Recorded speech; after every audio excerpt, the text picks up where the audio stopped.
And take a moment and share with us what was revealed to you in your third eye. So what was the details of the image that we, the Acharyas, were looking at.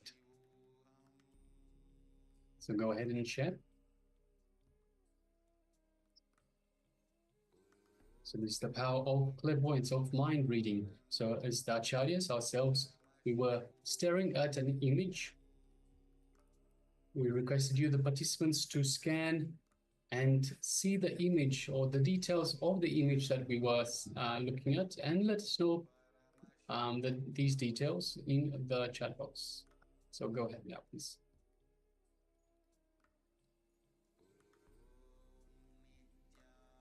Meanwhile, also requesting participants that have the cameras switched off to please switch on your cameras and be available in the camera frame. So we have Srinita Lingot Bhavan, we have Ma Shu Wei Ping, Ma Xia Wu, we have Ma Kylie Wang, and we also have a participant with label Kuai Wei. If you could please change your name as well to your real name. So change the label to your real name, and please make yourself available in the camera frame.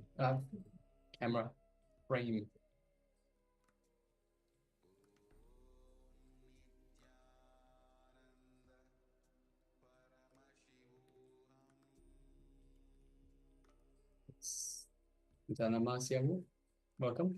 Nitanama. And also Srinita Lingodbavan and Nitandam Aya, welcome. Yes. So we are in the power of clairvoyance, seeing of the power of Dura Drishti. Means Acharyas were looking at the images and you were asked to scan the image and see all the details. So please go ahead and share. Yes, we have Srinita Lingodbavan that shares sea and building, and also Swamiji. Yes, thank you very much for sharing, Aya.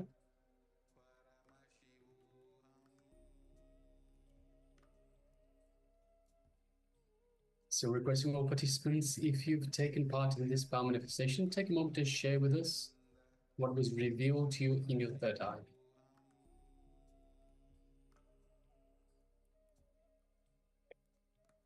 So shortly we'll be revealing the image that we had displayed for you.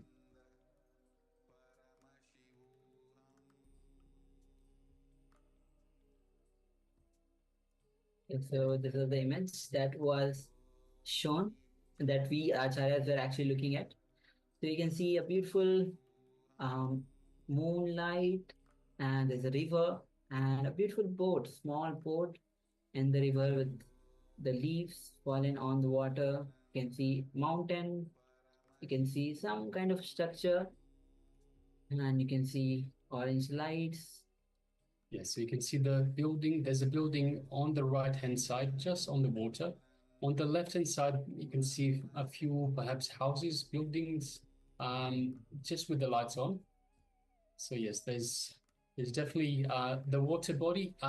We don't know whether it's a sea or a lake, but it's definitely a large water body.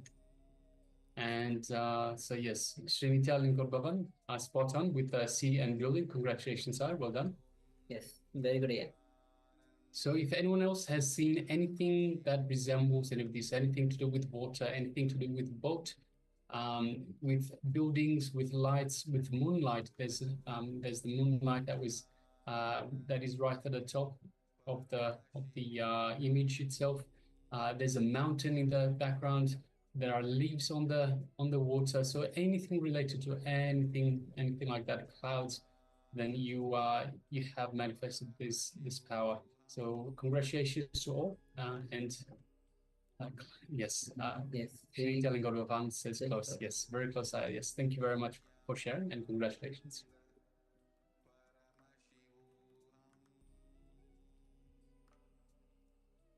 All right. So congratulations to all of you. With this, we'll be moving on to the next session, and as Swamiji revealed how love is only experienced when you are in the space of that pure, the super conscious state. Next session is going to be on understanding how every being is unique. See, Swamiji says that if God was an engineer, he could have molded us all in the same mold. But God is not an engineer, he's a artist. That's why each one of us are unique. So let's enter into this revelation by Swamiji on understanding that how every being is unique.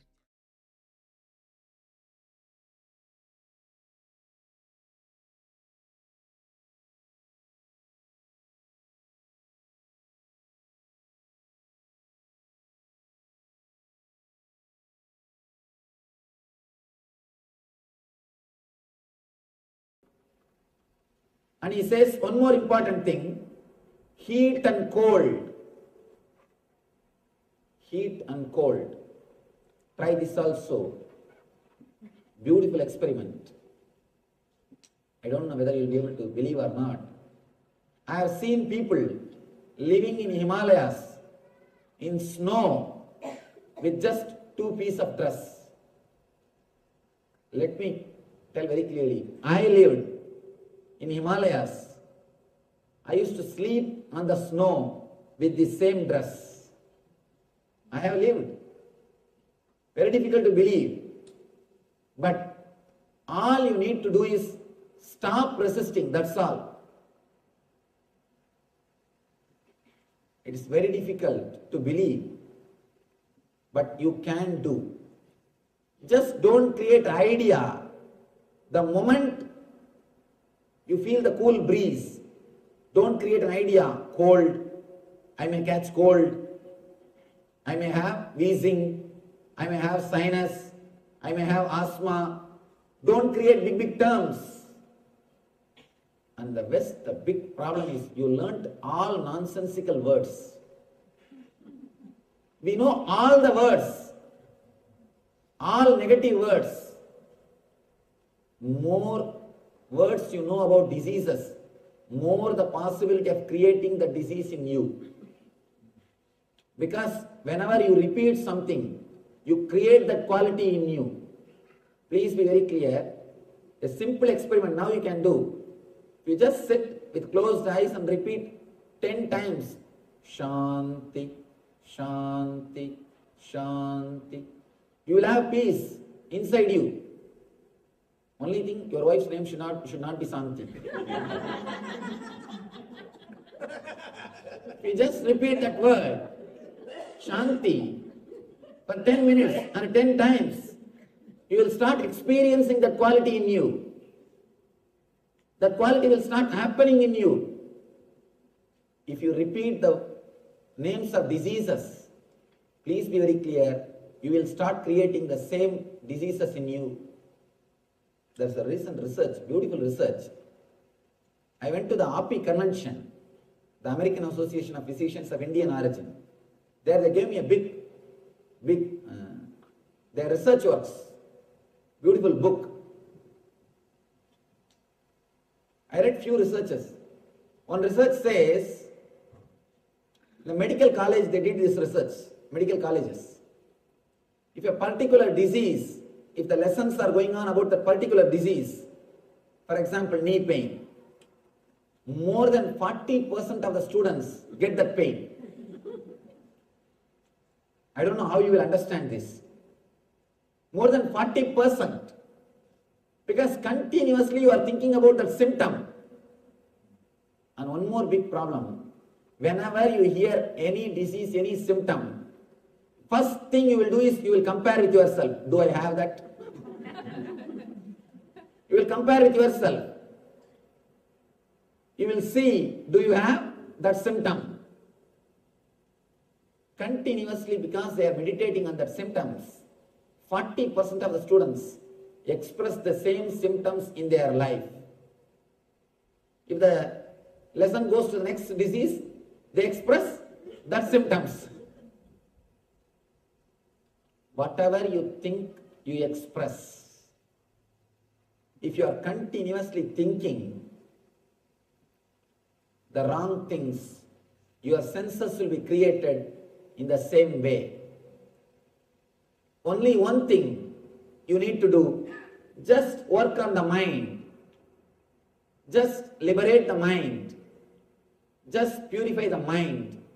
Your whole system will be purified. Your whole senses will be reconstructed. Krishna gives a beautiful technique also to work on the mind. To work on the mind. Krishna says one more thing. Honor and dishonor will also be the same.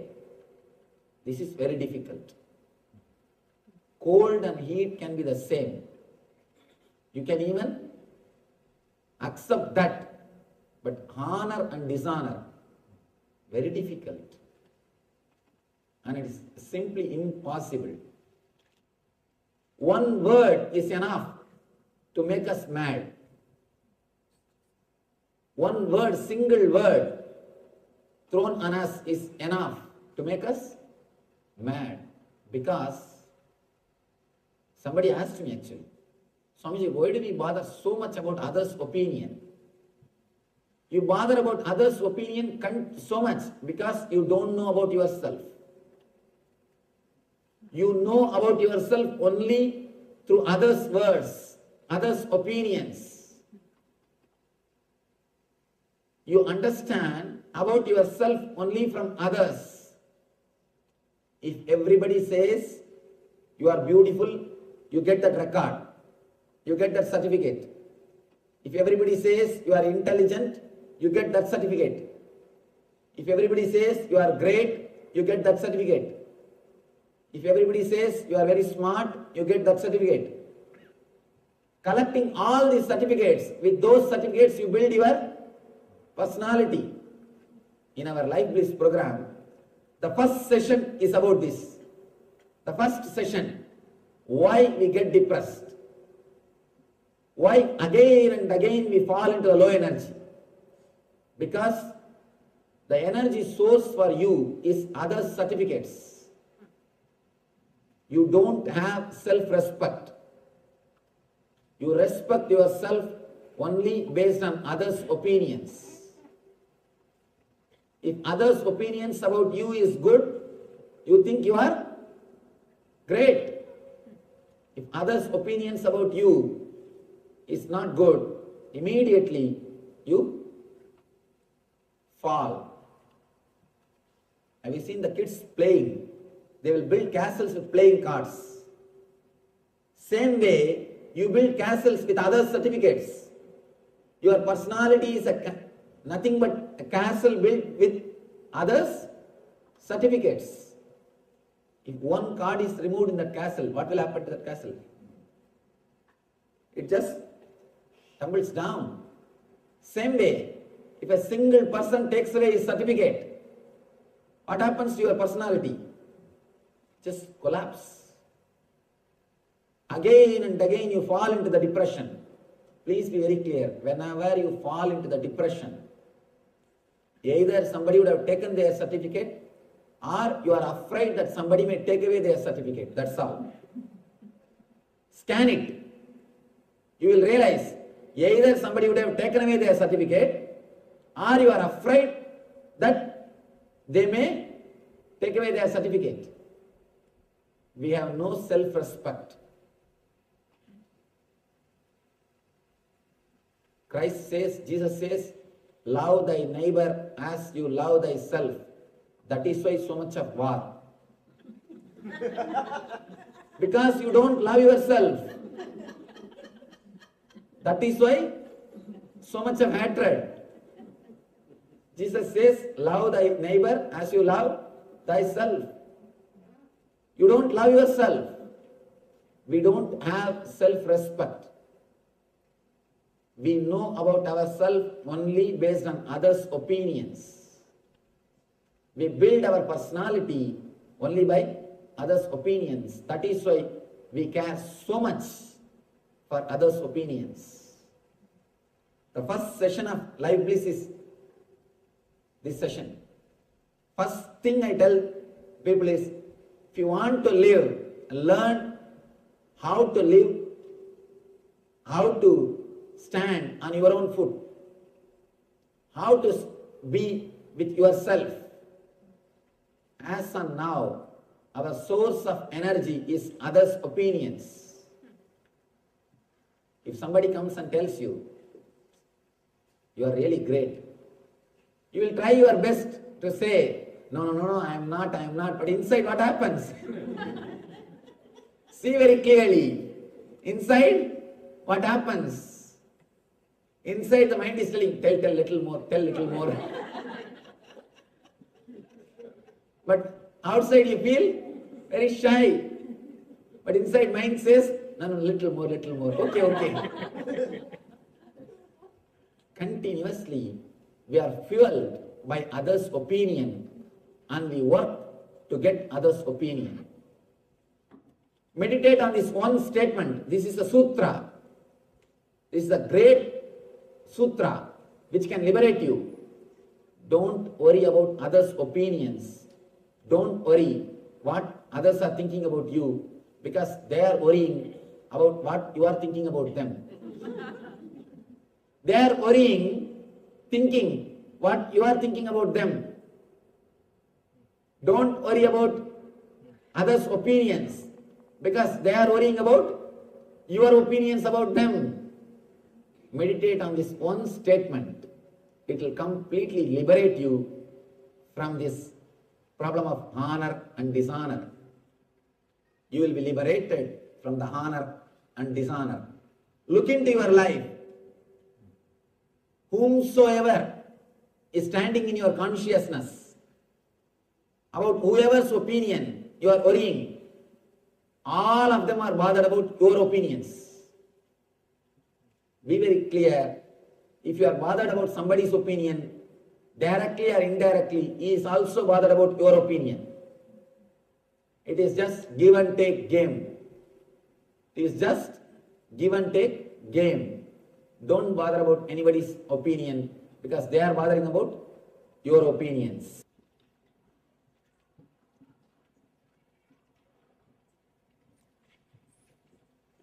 The next sloka, Krishna says, a person whose mind is contented because of the spiritual knowledge, who has subdued his senses, and to whom stone and gold are same, and who is satisfied with what he is having, is said to be established in self-realization and is called enlightened being.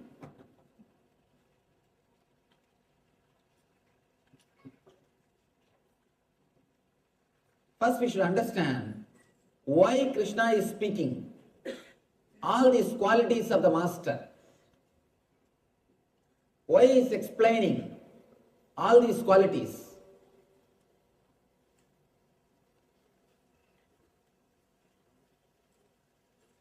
These qualities are techniques.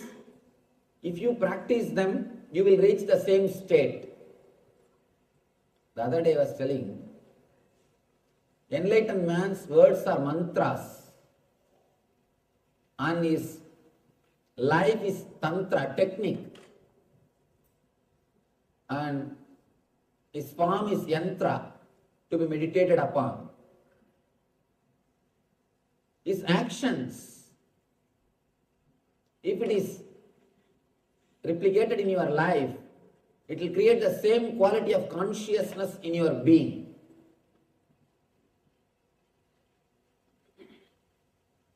For example, if you listen to the music which comes from heart, the traditional music, Indian music, Carnatic Sangeeta, Carnatic music and all those things, you will have that same experience. If you listen to the music which comes from Mooladhara, which comes from sex, you will have that same mood. If you meditate on some expression, you will have that same experience. Experience leads to expression. Expression leads to experience. That's a beautiful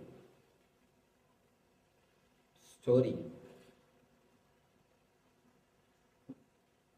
This again a research report.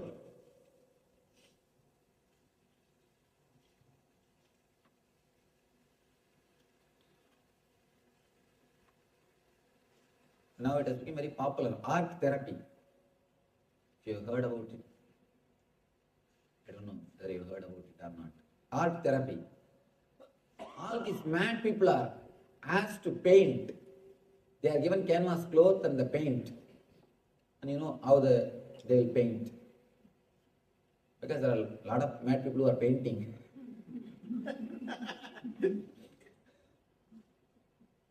And they just roll on that cloth and do whatever they want. But some surprising thing, if they are every day asked to paint, within 6 months they come out of the madness. Because the catharsis happens. They throw everything out. And catharsis happens, naturally they get healed. And the next step is beautiful thing. There was a doctor who was doing research on this art therapy. He says people who became mad because of money, they all paint and draw in the same way. People who become mad because of women, they all paint and draw in a very same way. People who become mad because of name and fame, they all paint in the same way. There are so many reasons why you can become mad. One more small story. One guy went to the mental hospital just to see what is happening. The doctor took him to show around.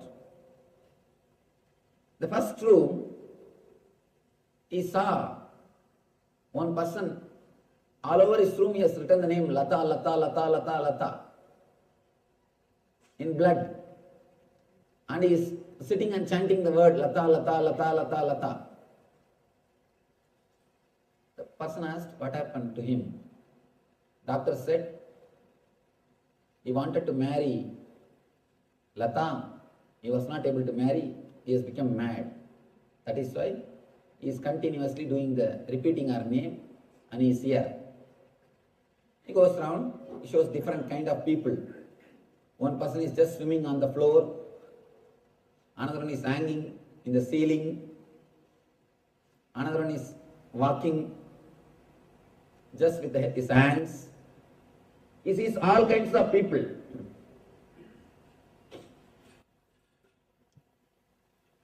In the end, he comes back in another room. Again, one more person is sitting and chanting Lata, Lata, Lata, Lata, Lata. In his room, all over the word Lata, Lata, Lata is written. This guy asks, what happened to him? He also wants to marry the same Lata. Doctor says, no, he married. He married the same Lata. There are so many reasons why you can become mad. People who become mad because of money, they all paint in the same way. People who become mad because of women, they all paint in the same way. Because what is there, that comes out. They catharsis, they throw away things, what is there inside their unconsciousness. Third thing, which you should understand, important thing, the doctor who was doing research on all these things, he became mad. Three things we need to understand. First, experience only comes out as expression. Second thing, the quality of experience and the quality of expression, both are very closely related, associated.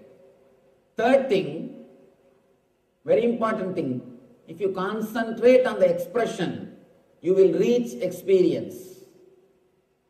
Here, again and again, Krishna is speaking how an enlightened man lives, the quality of an enlightened person, so that you will meditate on these ideas, so that you will start imbibing these ideas in your life, so that you will reach the consciousness of an enlightenment, so that you will reach the consciousness of an enlightened man. When you contemplate on these ideas, naturally you will start expressing it. It will sink in your being. Again and again he says, Vijitendriya, this whole chapter is just about the senses. If you can understand this one drawing and understand where the problem is, how to heal the problem, Krishna gives a beautiful technique. He gives a beautiful method how to go beyond and how to solve the problem. Now all we need to know is understand the problem, where you are caught and where our problems are. Our whole trouble is in the mind, buddhi and ego. Beyond ego, here is our being, Atman.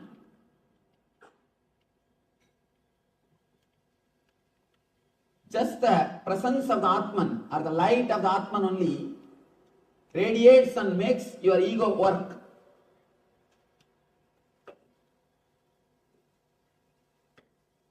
It reads no Atman.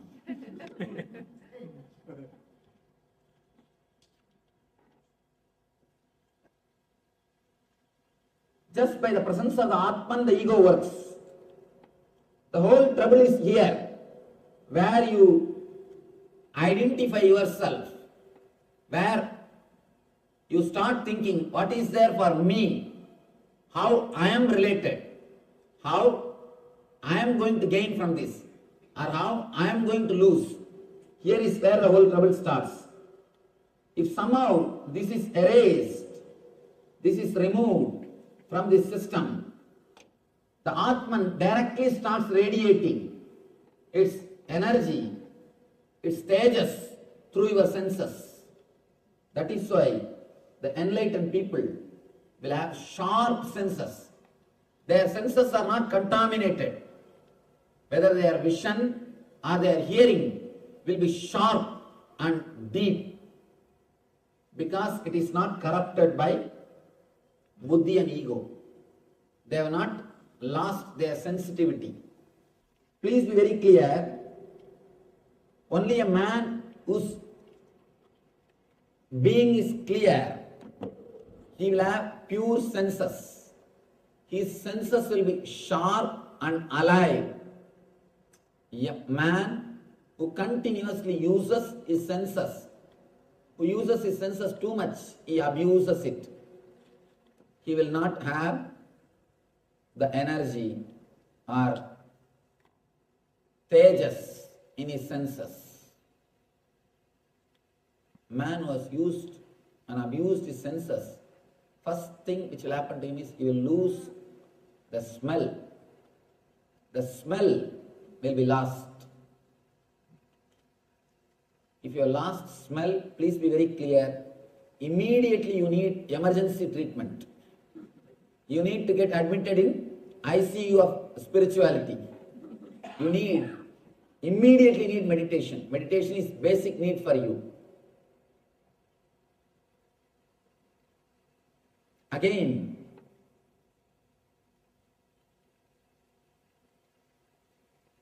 Krishna comes out in the next sloka. Suhrun mitra yudasinam adayastat veshtya bandhushu sadhushva vichapaveshu samabuddhir visishyate. Suhrun mitra udasina madhyas tatvesh yubapandhushu sadhushva vichapaveshu samabuddhir visishyate. Person is considered still further advanced when he regards honest well-wishers, affectionate benefactors, the neutral mediators, the envious, the friends and enemies, the pious and the sinners, all with an equal mind. This happens really when you become enlightened. When you become enlightened, there is nothing to be achieved. There is nothing to be gained. Automatically, your being starts respecting everybody. Please be very clear. Here they use the word equal, but the exact translation should be unique. You will not treat everybody equal. You will respect everybody as unique beings. Treating equal is different. Treating them as unique is different. You understand everybody's uniqueness and respect. Treating everybody equal is different. Sometimes when we say the word treat everybody equally, we start disrespecting everybody. We think that is the way I do. Let me disrespect everybody. Instead of raising others, we come down.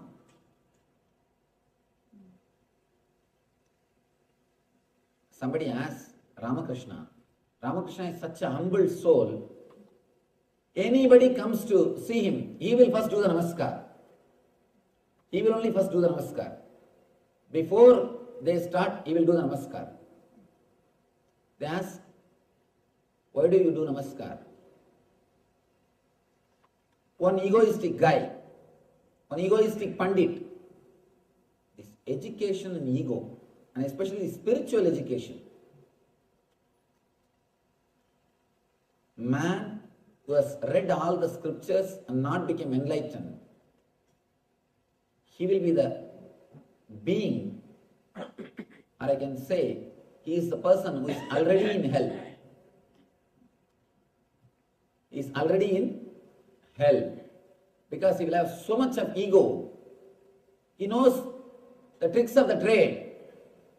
He knows the tricks of the trade, but he doesn't have investment or capital to do the business. He knows the tricks of the trade, but he doesn't have capital to do the business or courage to do the business. He will be a difficult person. One pandit came to meet him. Like this one pandit who is well read, but who is not enlightened. He comes to see him. He bows down. Ramakrishna as usual. He pays his respect. The pandit says, after all he is younger than me, he can do namaskar. He can bow down to me. His ego.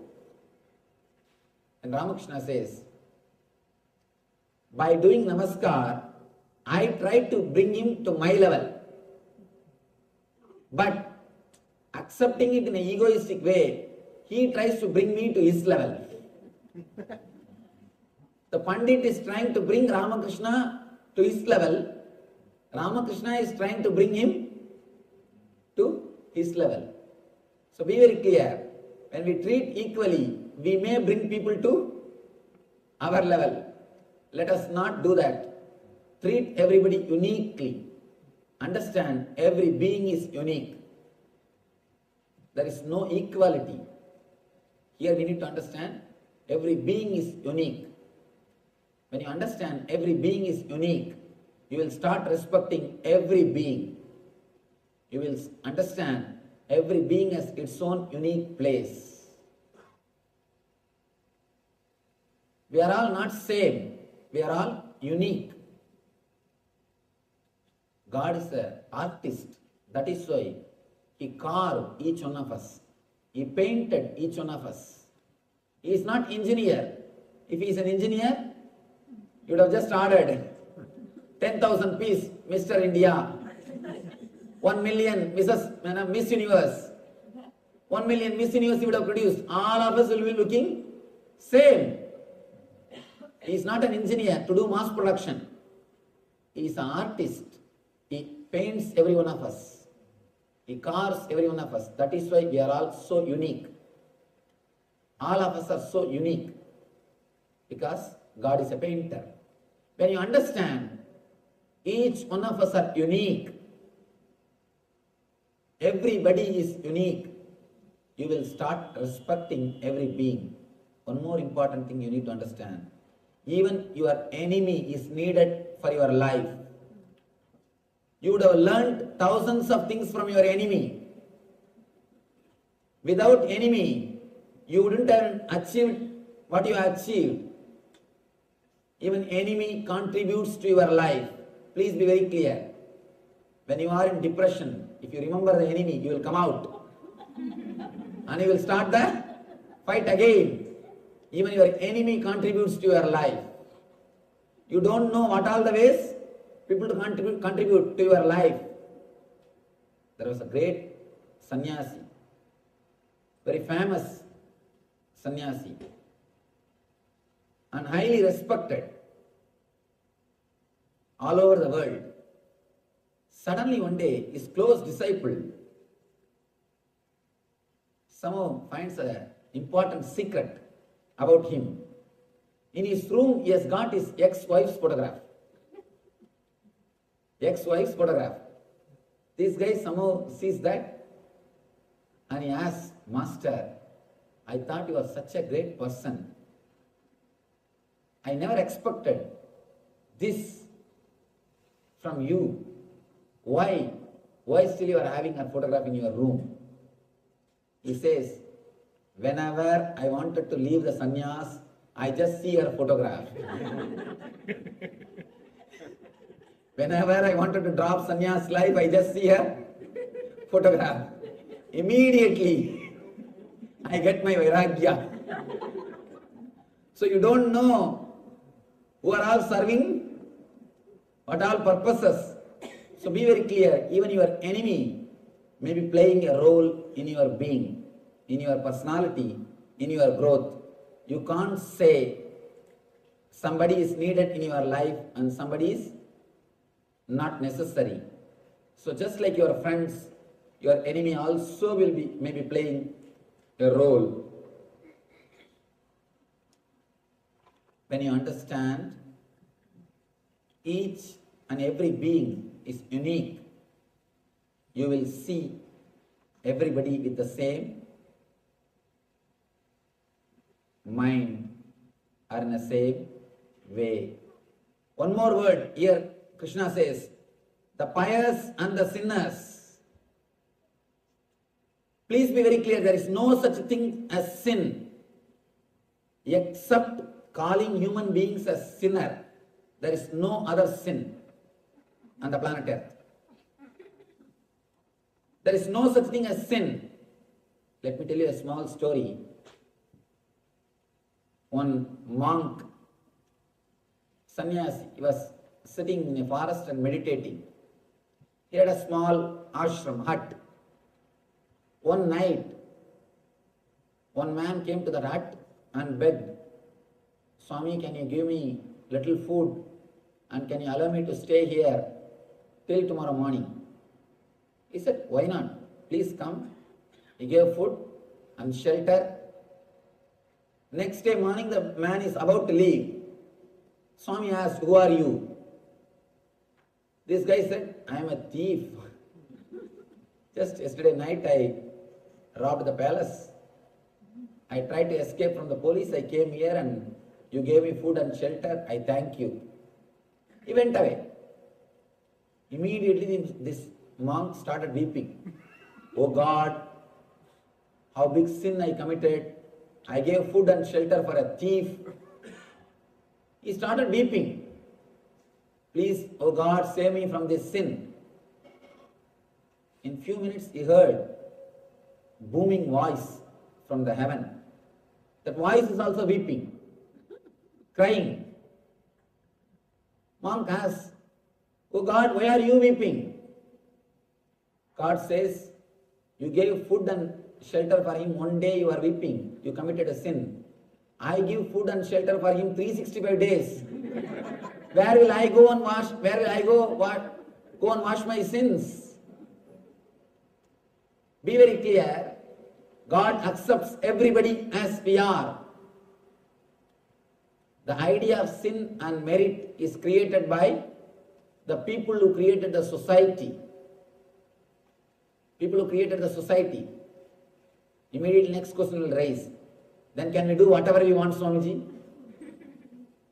Man who understands will never disturb others. Man who understands the spiritual science will never disturb others. Again and again I tell people, your sin or merit should not be based on fear or greed. If it is just based on heaven or hell, I don't think we have become matured people, matured beings. Our sin or merit should be out of our understanding, not out of heaven or hell. Be very clear. Don't live a disciplined life thinking of heaven or hell. Let the discipline happen to you as an understanding. As an understanding. If you are afraid of cop and following the speed rules, whenever you don't see any light, what do you do? A small temptation. Why not raise little bit? And especially in LA, when traffic is not there, we always try at least a few miles. There is a grace mile. These people who drive me. These guys, I always shout at them, hey, what is this? The board says 65, you are going in 80. No, there's 10 mile grace miles. Grace mile. Always you try, see actually, putting 1 foot away, that has got a taste. Trying to escape from the rule has got its own taste. Especially when something is forbidden, it becomes really tasty. The forbidden fruit is always tasty. I don't think Adam would have eaten that fruit unless the God is forbidden that fruit. He ate just because God has said don't eat. He was living in that garden for how many years we don't know. He has not taken a single fruit. He has not tasted a single fruit. He was living happily. It is actually God who tempted, not the snake. The story is wrong. The story says God said don't eat and snake tempted. But God tempted by making the rule don't eat. Whenever you listen a rule, automatically you try to go beyond, you try to escape. Let your morality be not based on fear and greed. That is why in Patanjali there is a beautiful word, yama. Yama means discipline. If you understand your life is going to end in death, if you understand that death is the result of your life, if your consciousness imbibes, starts thinking, meditating about death, automatically you will be disciplined. If you start meditating on death, you will completely restructure your whole thinking system on life. Your whole life will be restructured. If you start thinking about yama will happen in your life. For both discipline and death, for both we use the same word in Sanskrit. Yama and yama. Both same spelling, same word. If you imbibe, if you understand the death is going to happen to you, automatically you will imbibe discipline in your life. Discipline happens to you when you realize the death. When you realize the life is going to end. Let your discipline happen, let your morality happen only out of understanding of death, not out of fear or greed.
Yes, Nitam, all of you.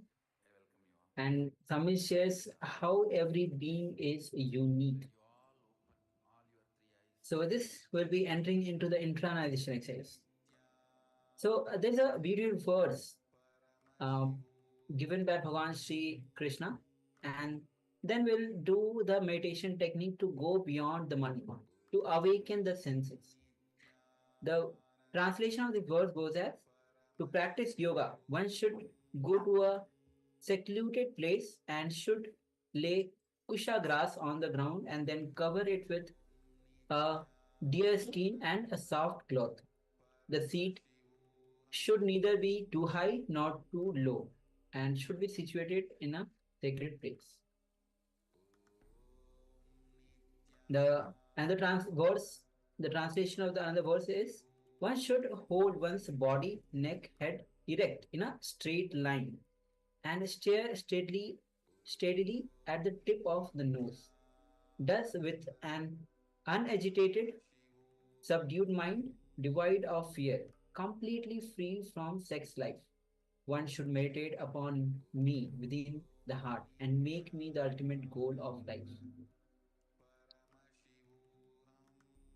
Okay, so a few things to note here. When it says you should go to a secluded place, why is that? Whatever we say in the house, the phone may ring, cell phone, somebody may knock, some ad agency, whatever.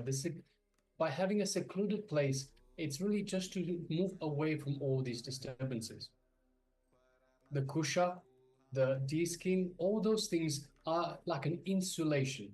So the energy that is created by you during the meditation will not be taken away by the earth, will not be dissipated into the earth. But these days you don't have to bother so much about that, since these days usually we sit on a chair, a couch, a rug, so everything a little bit raised from the ground. So the seat should be basically the seat should be neither too high nor too low, and it should be comfortable. So this is the most important bit from these two verses. So you should be comfortable. If you're uncomfortable, your mind starts wandering, starts thinking, hey, I'm uncomfortable, this is hurting, I have discomfort here and there.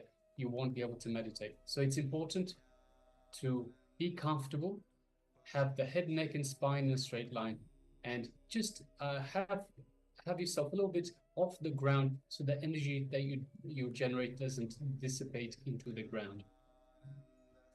So here Bhagavan Krishna gives us 3 instructions and updates the technique that he gave before. First is your head, backbone, the spine, and the neck should be in a straight line. Second, you should fix your eyes onto the tip of the nose. You gaze at the nose. And if you are looking at the tip of the nose, naturally your awareness will settle down on the third eye. Your concentration will settle on the Angya Chakra, which is the third eye. Third, you should meditate on me as a supreme goal. So when he says me, he means your Atman. If you like, you can meditate on the form of Krishna with a flute and peacock feather. Swamiji always prescribes to go beyond the form. Go into your being. When you enter into your Angya Chakra, automatically you will go beyond the form. You will start meditating in the energy. So now we will enter into a meditation. The first step, as we just mentioned, sit with your head, neck, and spine in a straight line. Close your eyes. And inhale and exhale as slowly as possible and as deeply as possible.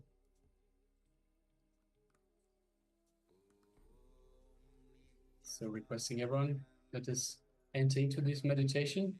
Let us sit comfortably with the head, neck, and spine in a straight line. Close the eyes and just inhale as deeply as possible and exhale as deeply as possible.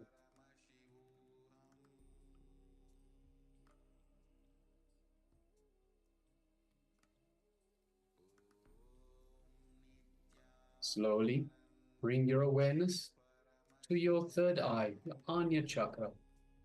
between the two eyebrows.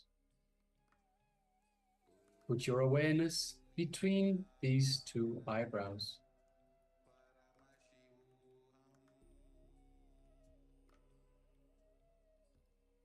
Remember and pray to that Shakti, that energy which came down as Bhagavan Krishna, guiding us and helping us in our life. The energy which gave us the Bhagavad Gita.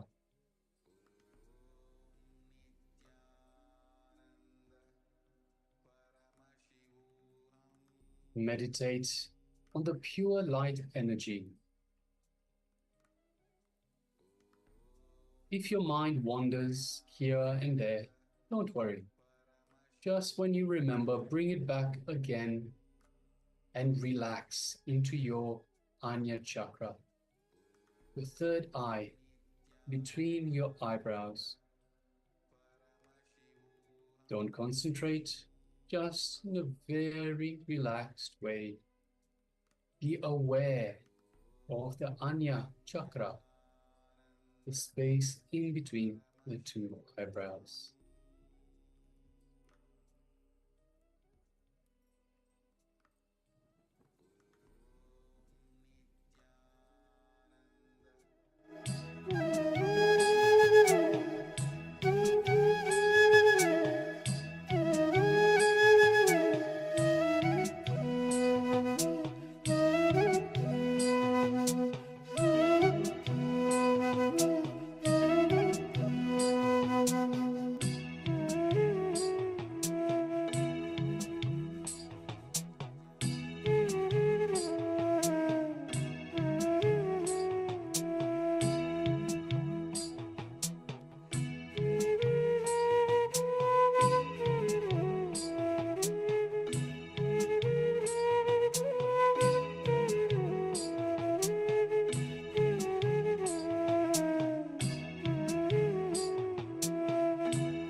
Very slowly, bring your mind to your heart and meditate on your heart center.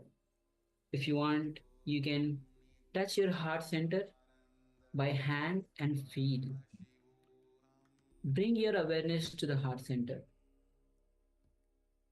Just remember the heart center. Forget all other parts of your body. Forget your mind. Just become the heart center. Just be in the heart center. Continue to inhale and exhale as slowly and as deeply as possible. Please continue.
Now all of you can relax, and very slowly you can open your eyes.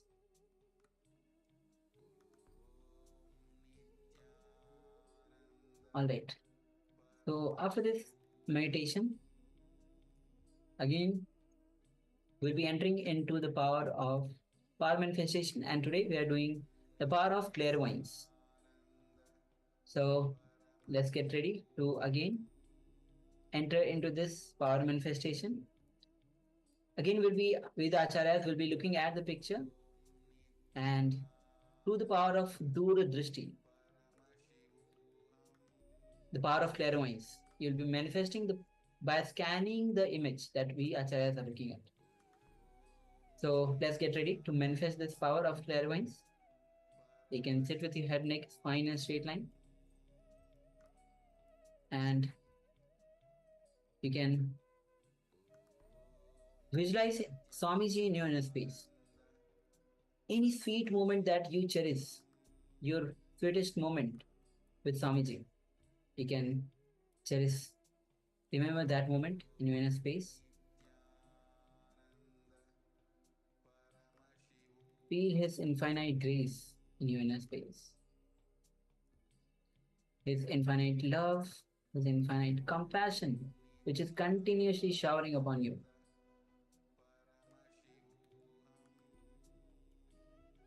Filling you with filling with your whole system with that super conscious energy.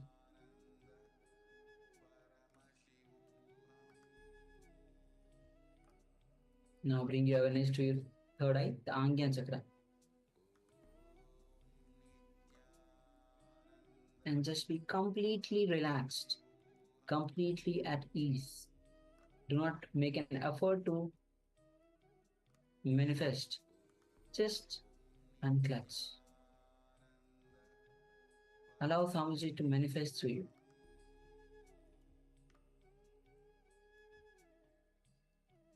Now start chanting the Mahavakya. Om Nityananda Paramashivoham. Om Nityananda Paramashivoham. Om Nityananda Paramashivoham. With this deep feeling connection with Bhagavan, let's manifest this power of clairvoyance. With the acharyas are looking at the image, let's begin this manifestation.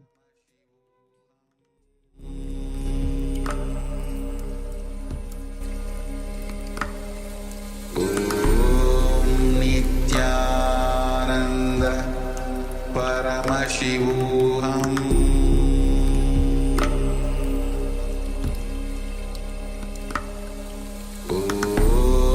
Nityananda Paramashivoham.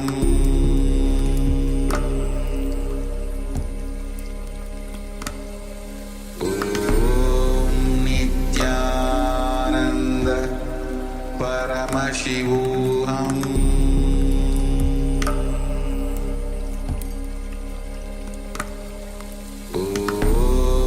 Nityananda Paramashivoham.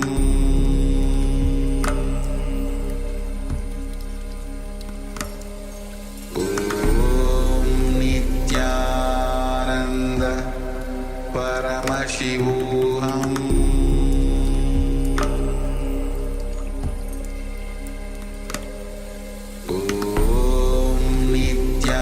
Nityananda Paramashivoham.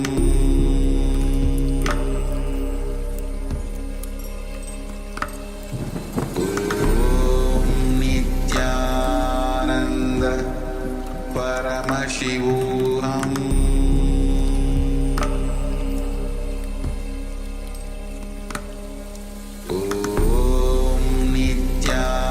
Nityananda Paramashivoham.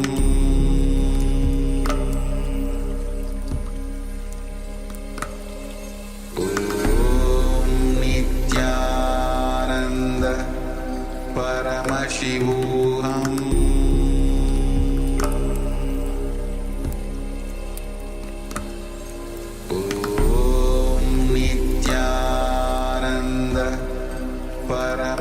Paramashivoham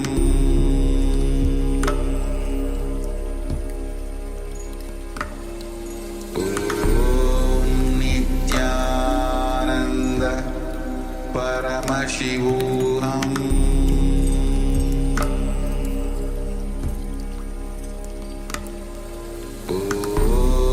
Nityananda Paramashivoham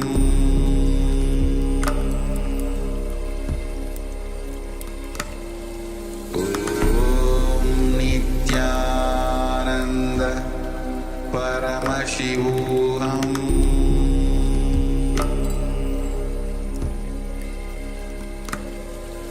Om Nityananda Paramashivoham Om Nityananda Paramashivoham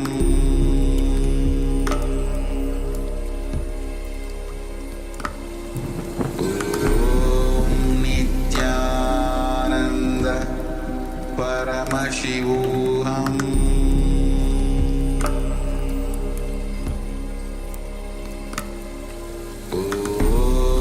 Nityananda Paramashivoham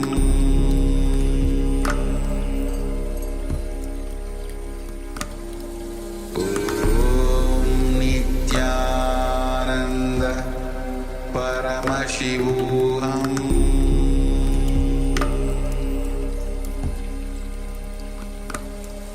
Om Nityananda Paramashivoham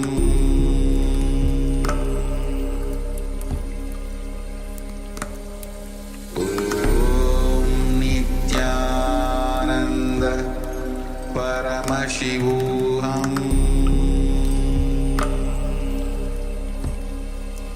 Om Nityananda Paramashivoham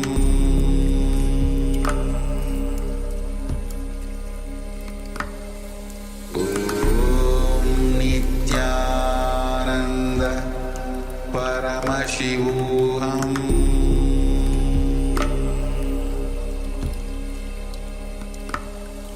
Om Nityananda Paramashivoham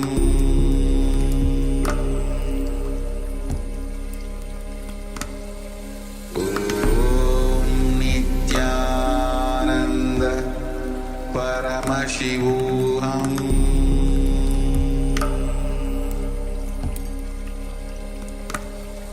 Om Nityananda Paramashivoham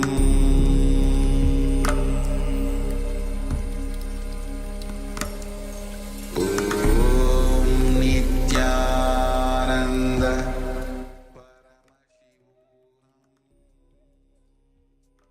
Yes, you can relax now. And just take a moment and share with us what was revealed to you in your third eye. So what was the details of the image that ourselves, the acharyas, were staring at, were looking at?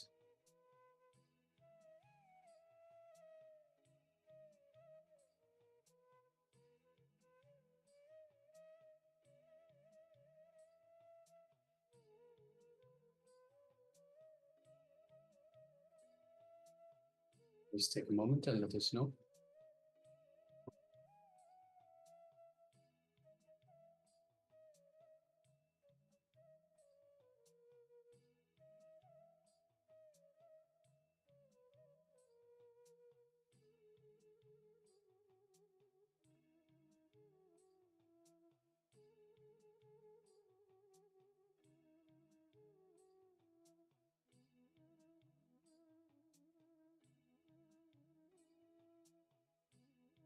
And Ishan, you are manifesting the power of clairvoyance. The power of Dura Drishti means seeing all the details of the image that the acharyas were actually looking at. So we were looking continuously about the picture. So please go ahead and share what was revealed to you as you manifested the power of clairvoyance.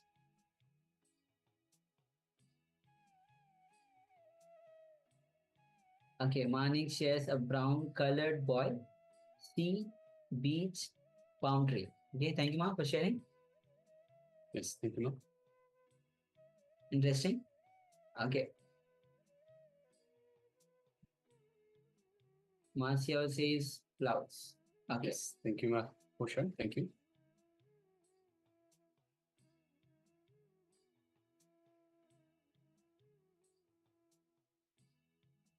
Just waiting for a couple of moments as we receive other sharings as well.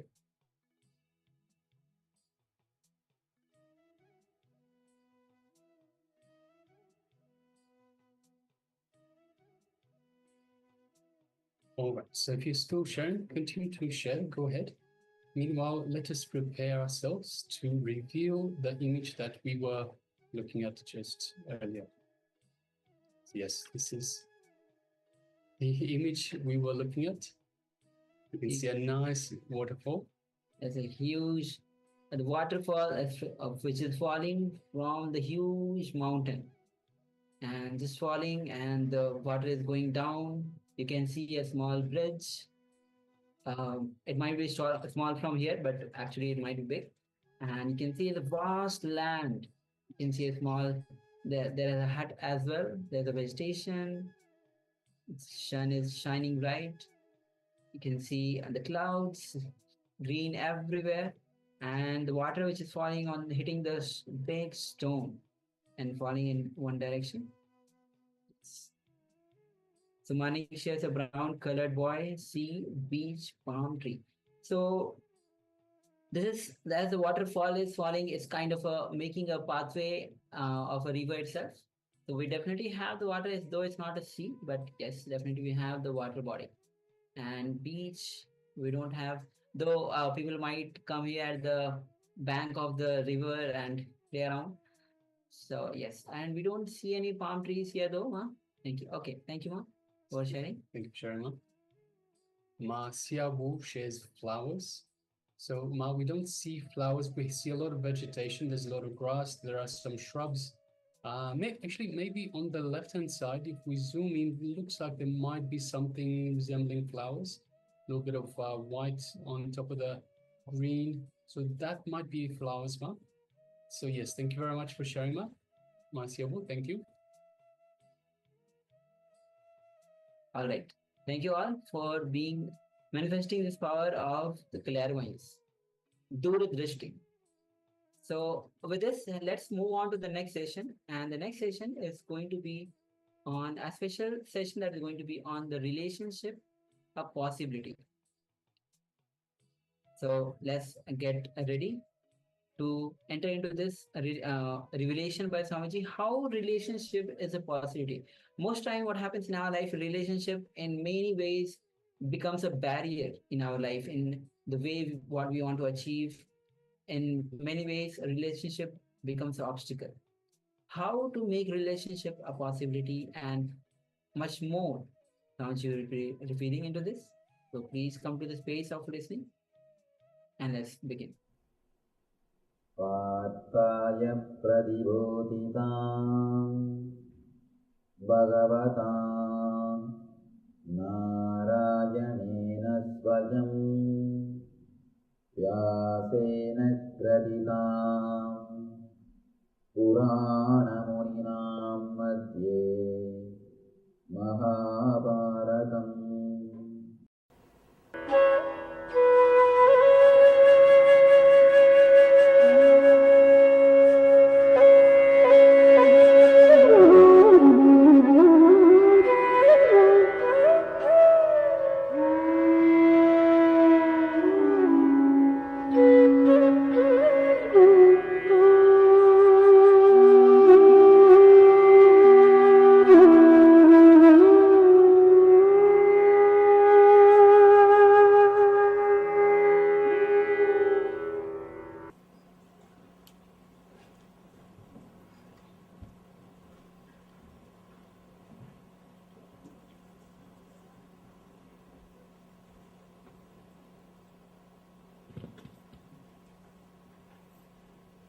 ब्रह्मानन्दं परमसुखदं केवलं ज्ञानमूर्तिं द्वन्द्वातीतं गगनसदृशं तत्त्वमस्यादिलक्ष्यम् एकं नित्यं विमलमचलं सर्वदी साक्षिभूतं भावातीतं त्रिगुणरहितं सद्गुरुं तं नमामि.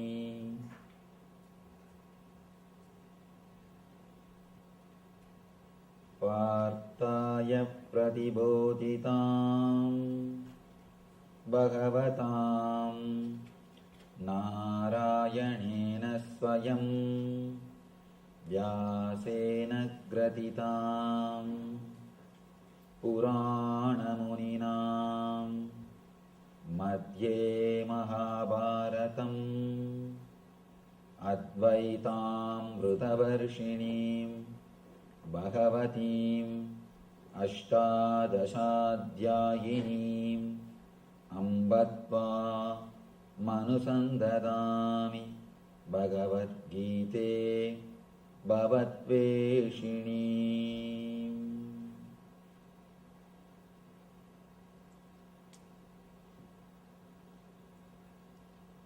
वसुदेवसुतं देवं कंसचाणूरमर्दनं देवकी परमानन्दं कृष्णं वन्दे जगद्गुरुम्.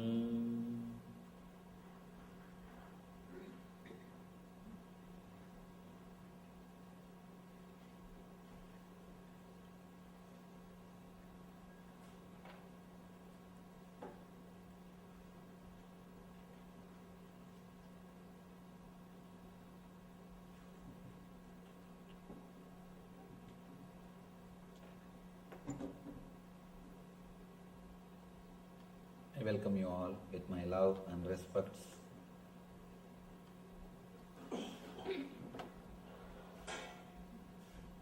You and me. This is a subject today. Daivasura Sambat Vibhaga Yoga.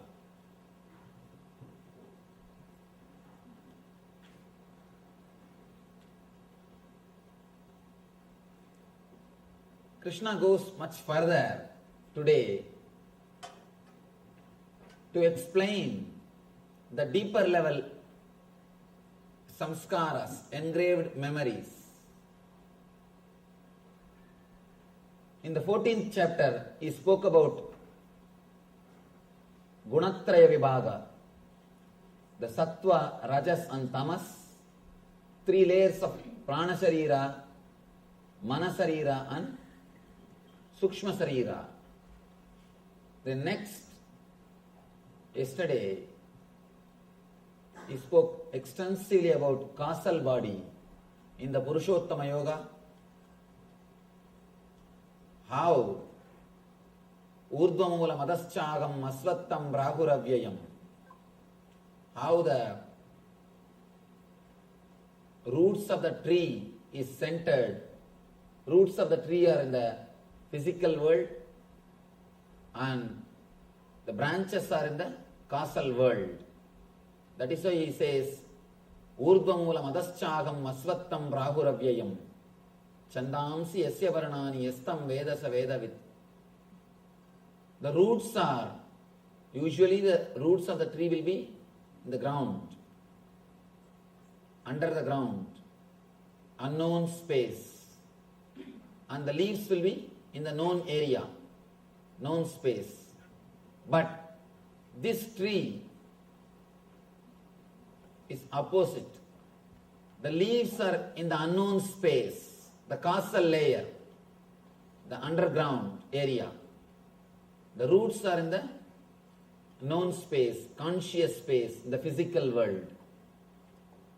And he explains the leaves are the Vedas, means the words which you are using continuously in your being. And he further explained how to remove the engraved memories in the causal layer and how to program the causal layer towards bliss, towards eternal consciousness. Now he goes one layer deeper, the cosmic layer. He speaks about the Daiva Asura Sampat, the qualities of divine and demon. Both, the beauty is both words have got same root. Of course, it is not accidental, because both qualities are rooted in the same energy. Just a simple decision. When you choose the word you become divine. When you choose the word me, you become demon. That's all. Same energy. Ramakrishna says beautifully, no energy can be destroyed. Your love can never be destroyed. It has to be turned. It has to be turned. There's one more beautiful example of Ramakrishna. He says, as long as the calf says aham, aham, the calf, as long as it says hum, hum, it has to work, suffer, and it will be beaten, all torture. Once it is killed, and out of that skin they will make a music instruments. When you beat that, it will start saying tumi, tumi, tum, tum. As long as it says aham, aham, it will have suffering. When it starts saying tum, tum, it will start singing the glory of divine. It will be used for divine purposes. Beautiful simile, beautiful example. Of course, I am not able to exactly translate. In colloquial Bengali, he explains. As long as you have that idea, aham, aham, ami, ami, me, me, continuously, you will be demon for yourself and for others. The moment the cognitive shift happens in you, you will be a blessing for yourself and for others. Here, in the causal layer, you have all the engraved memories.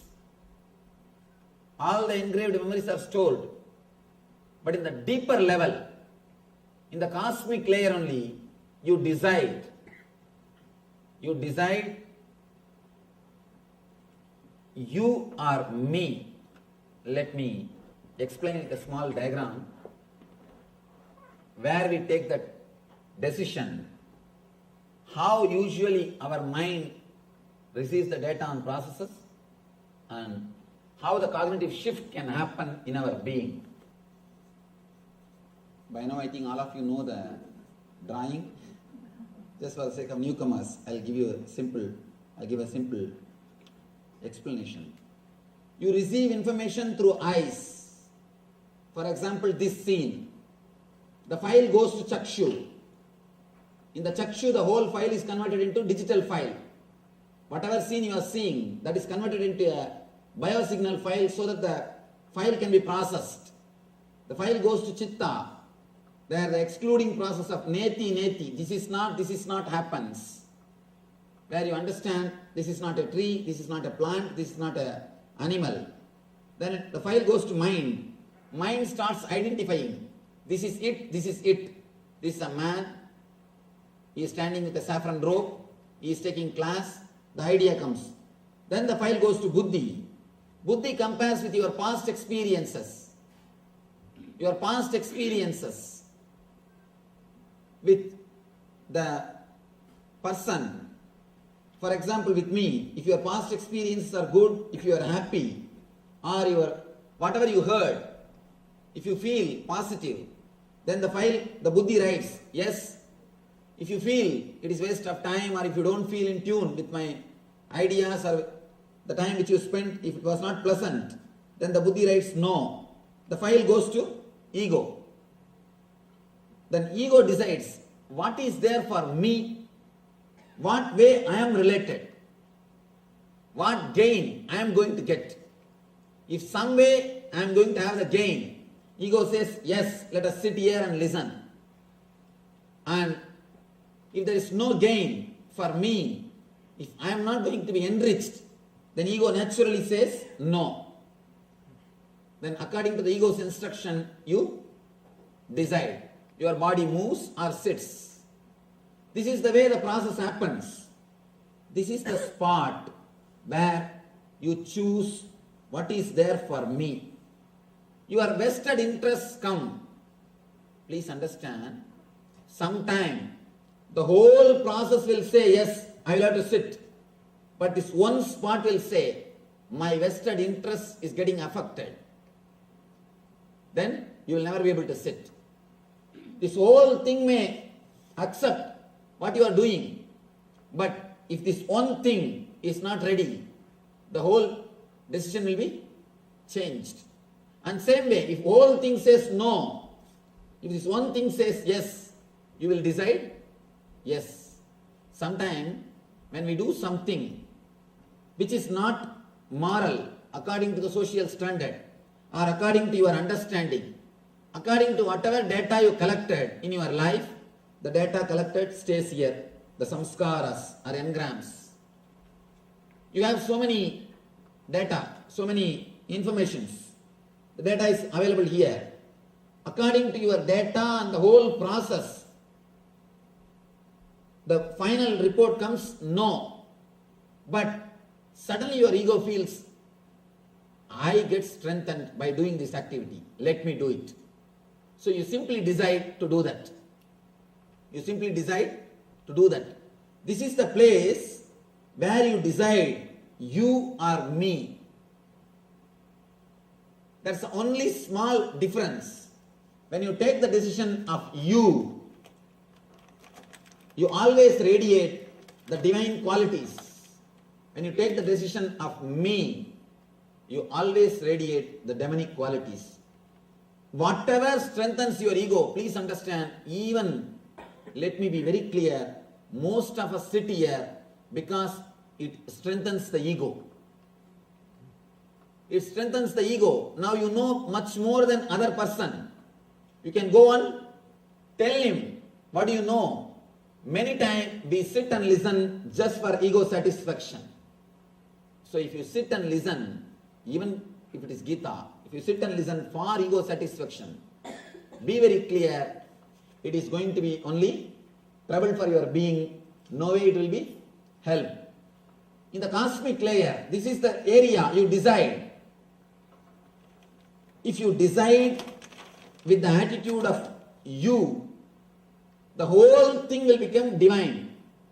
If you decide with the attitude of me, the whole thing will become demon.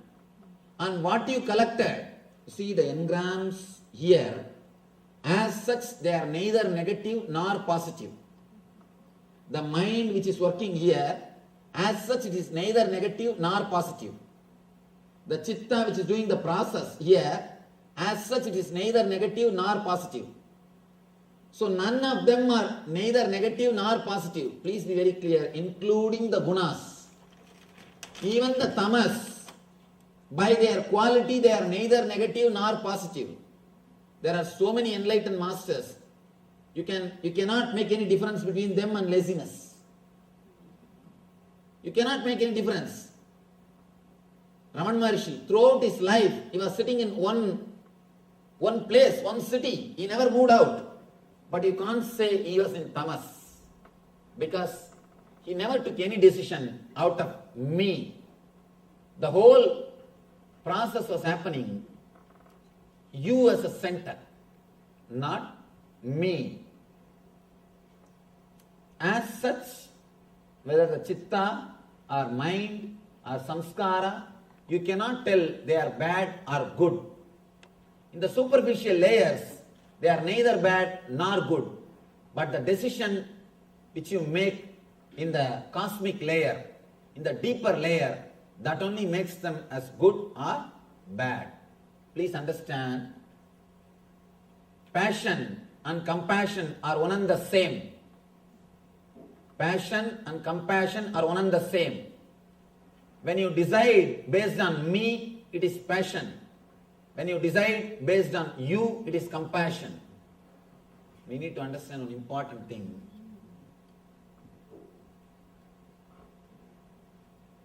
Whenever it is passion, it will be strong in our being.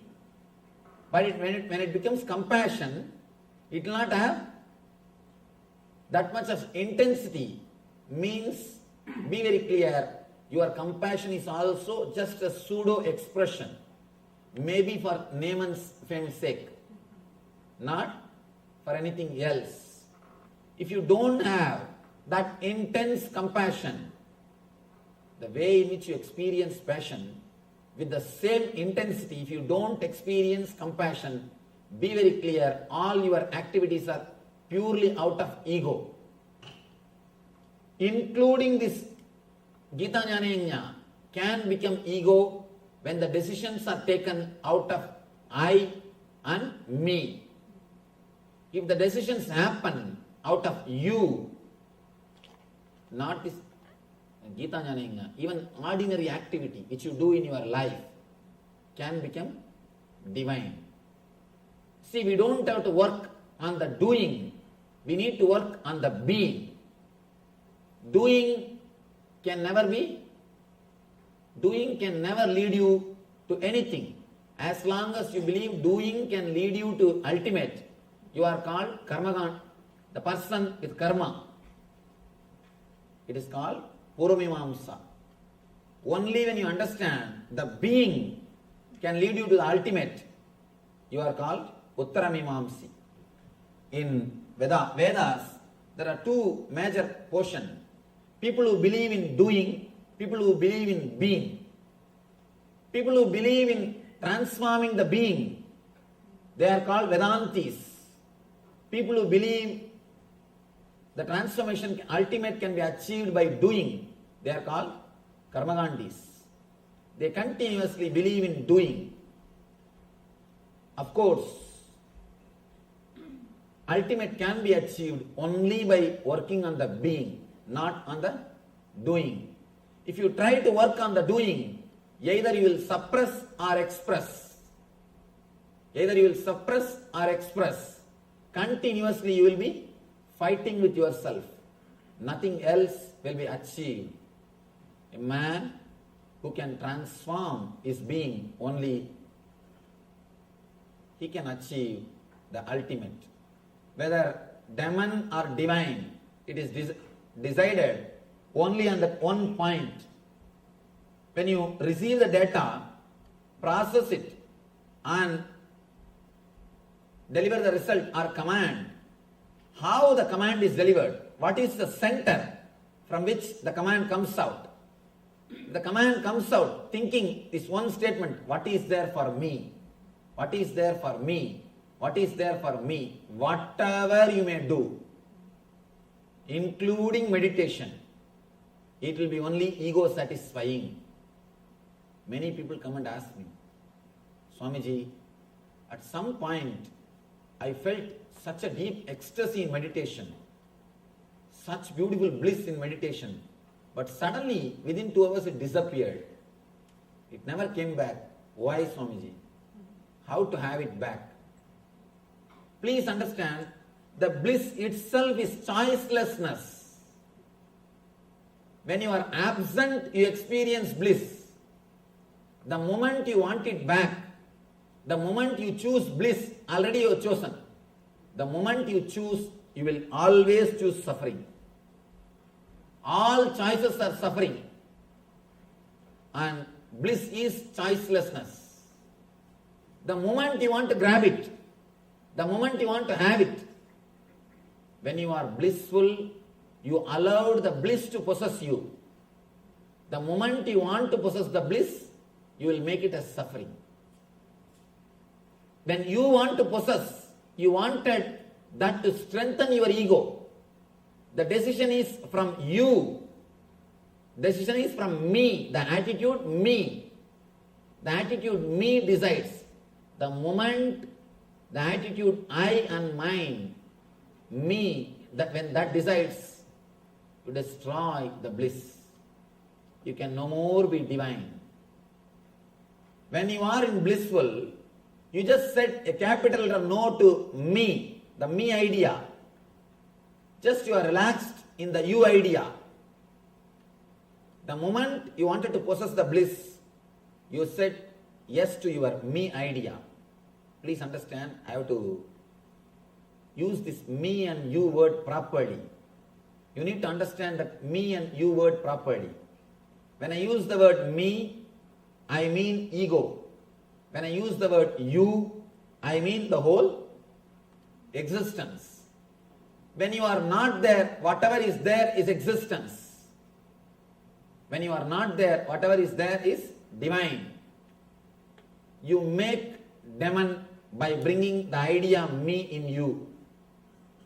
The moment you bring the idea me, whatever is demon. The moment the me idea is removed, whatever is divine. With me idea, whatever you do, whether it is meditation or rituals or whatever, receiving the knowledge, learning, everything will only strengthen the ego. Anything done with idea of me to improve the me naturally will lead to more and more ignorance and dukkha. Anything done with the idea of you, anything will naturally become divine and will lead to bliss. Pravritti, nivritti. Nivritti is centered on the idea of you. Pravritti is centered on the idea of me. Whatever you do out of me, it will lead to pravritti. Whatever you do with the idea of you, it will lead to nivritti. As long as you feel this is your boundary, here your boundary ends and here the universe starts, you will be continuously fighting with existence. You will be continuously fighting with nature. You will be continuously fighting with the whole. Please be very clear. Part can never succeed when you fight with the whole. When it fights with the whole. Continuously, whatever you think, speak and do based on the one idea, me, it will lead to more and more complications, more and more dukkha. Here, Krishna starts explaining beautifully the nature of demonic nature and divine nature. Sri Bhagavan Uvacha. Again, throughout this chapter, only Bhagavan speaks. In the first chapter, only Arjuna is speaking. Bhagavan is silent. Means completely is expressing his ego. Almost the catharsis is happening. He is mad, confused. He is just vomiting, quoting all the morality, whatever he learnt, quoting everything, he is speaking. Slowly he comes down to the next level. He is allowing the Bhagavan to speak and the conversation is happening. First, he is expressing him, not letting Bhagavan speak. Then he comes down to the level of conversation. Bhagavan also speaks, he is also speaking. Then he comes to the level of little more listening. Now, practically he is silent. In the 15th chapter and 16th, both the chapters, he is silent. He is not uttering a single word. That's what I told. No questions, only doubts. All the questions have disappeared. Now only small doubts. Means he is asking for more tips, more clarification, more understanding. Bhagavan Uvacha Abhayam Sattva Samsuddhir Jnana Yoga Vyavastitihi Danam tamascha yanyasya swadhyayastava arjavam ahimsa satyam akrodas yagas santirabhaisunam dayabhudeshvaloluptvam mardavam hrirachapalam tejatshama drudissaucham adroho nadimanitaha bhavanti sambadam daivim abhijadasya bharata.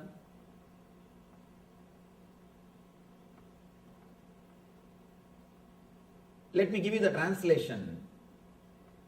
Bhagavan says, fearlessness, purification of the being, cultivation of spiritual knowledge, charity, and centered on the being, performance of sacrifice and accumulating knowledge, austerity, simplicity, non-violence, truthfulness, freedom from anger, renunciation, tranquility, aversion to fault finding, compassion for all living entities, freedom from covetousness, gentleness, modesty, steady determination, vigor, forgiveness, fortitude, cleanliness, and freedom from envy and from the passion for honor. These transcendental qualities, O son of Bharata, belong to divine men endowed with divine nature. Now, when you listen all these things with the attitude of me, usually what we do? Start practicing all these things. Start practicing all these qualities. Be very clear, if you start practicing all these qualities, one thing is sure, you will become mad. You will become mad. Nothing can be done.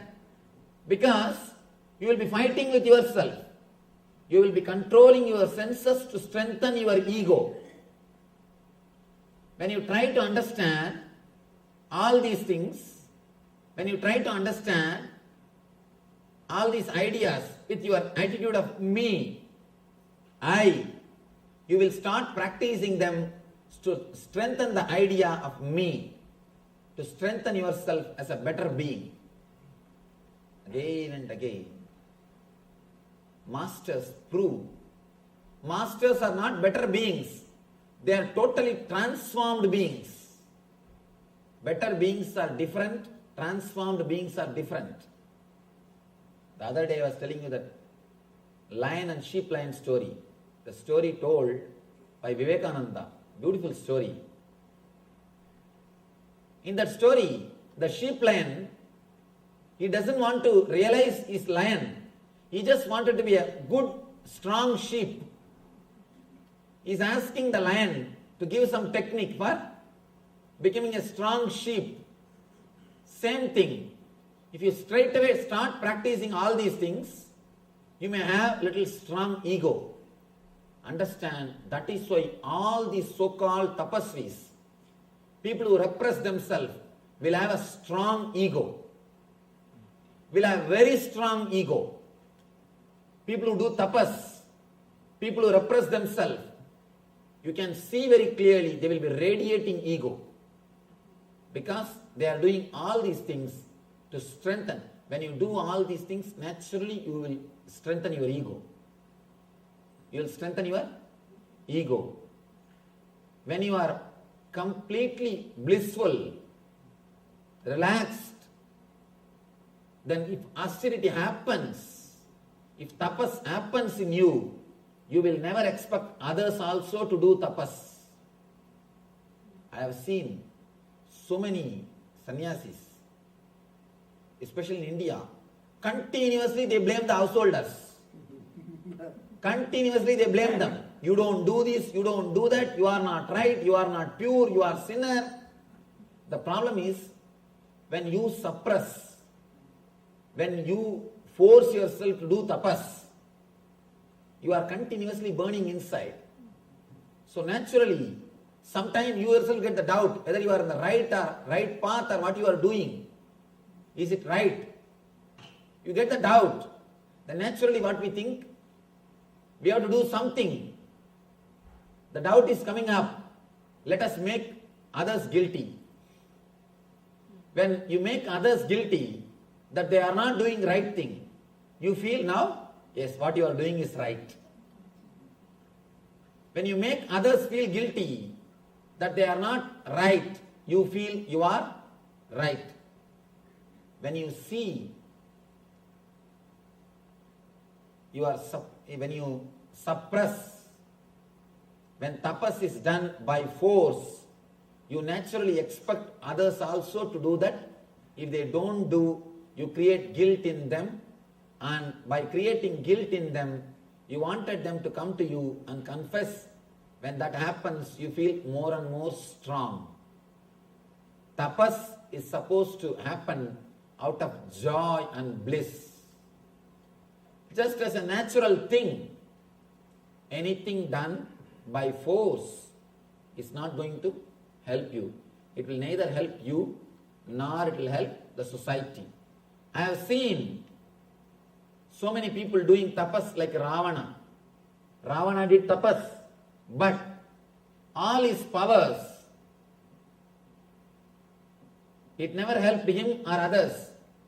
He has become demon for himself and for others. He was killing others. Finally, he has destroyed himself. Because the tapas is from the attitude of me. What is there for me? To strengthen the I and mind. The whole thing happened to strengthen the I and mind. Please understand, whatever you do, whether it is studying the spiritual scriptures, or the charity, or social service, or the spiritual things, or puja, or meditation, whatever you do, to strengthen the I and me will always lead to suffering. It will lead to suffering. The instinct to survive and instinct to possess is what I call me. Me means instinct to survive. Instinct to possess. Instinct to survive is I. Instinct to possess is mine. Person who understands both are illusions. You cannot have the instinct to survive. Whatever you may have, you cannot survive. Please be very clear. The instinct to survive is pure illusion. At the most, you can survive as you think yourself 70, 80 years. 70, 80 years you can be alive as you think you are. How you visualize yourself. In that form, in that way, you can be alive maximum 70 to 80 years. But the instinct to survive tries to extend it, tries to make the life as eternal. Naturally, you are walking towards suffering. As long as you carry the instinct to survive, please be very clear, again and again and again, you will be hurting yourself. You will be hurting yourself. Just today morning, I was talking to an ashramite. She was complaining to me that she is hurt even by a small words which comes from others. She was telling, I am too sensitive, Swamiji. I said, stop that word. You are not sensitive. A real sensitive person will be porous. He will allow the words to pass through him. Only arrogant people get hurt. If you are hurt, please be very clear, you are arrogant. You are strong like a stone. That is why words come and hit you and you are hurt. If you are sensitive, porous, you will just let the words pass you. You will just let the words pass you. You will never suffer. Suffering is always from arrogance, never from sensitivity. Person who is sensitive will never suffer. Because you will just allow the words to pass you. You will not stop them. You suffer by a word when you stop them, when you resist them, when you make meaning out of them. When you don't make meaning out of words, you never suffer. Words can never create suffering when you don't make meanings out of it. It's like just playing with words. We always choose nice words to support our ego. We don't want to say, I am hurt because I am arrogant. We always use a polished word. I am hurt because I am sensitive. Please don't cheat yourself with words. Let you be straight. Let the straight words be used. Especially in America, I see lot of polished words. Lot of polished words. People easily cheat themselves with the words. People easily cheat themselves with words. Please don't cheat yourself with polished words. Let things be straight. Let everything be clear. Never ever use the polished words. You can use the polished words to cheat others, but don't use it on yourself. Don't use it on yourself. A small story. One contractor wanted to donate a car, gift a car, a sports car to an official. Official said, no, I am an honest person. I cannot think of accepting this gift. I am not that type.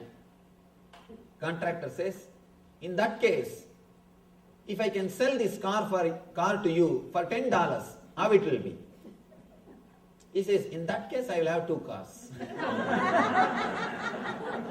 Be very clear. Just playing with words. Playing with words. Don't cheat yourself with words. Let us be clear. What is, let us use the same word. Ramakrishna says, Man mukh ek karo. Let your words and mind be straightened. Let your words and mind be straightened. Whatever is, let it be straightened with words. At least you will know you have problem. When you start using very colorful, polished words, by and by you forget you have some problem. You forget you have some problem. When you just play with the words, you yourself forget you have problem. Understand? When you know, you don't know, at least you know you don't know. When you don't know that you don't know, you don't even know you don't know. Be very clear. At least let you know you have a problem. Let you know that there is something wrong. Let us use the straight words. Shortest distance between 2 points is always a straight line. To achieve anything, shortest way is straightforwardness. Shortest distance between 2 points is always a straight line. Same way, if you want to achieve anything, the shortest way is straightforwardness. Nothing else can work. Here, Krishna gives all the qualities, one by one. Of course, we can't even explain all the qualities.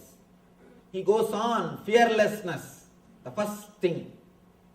As long as you carry the instinct to survive, you will have fear. You will have fear.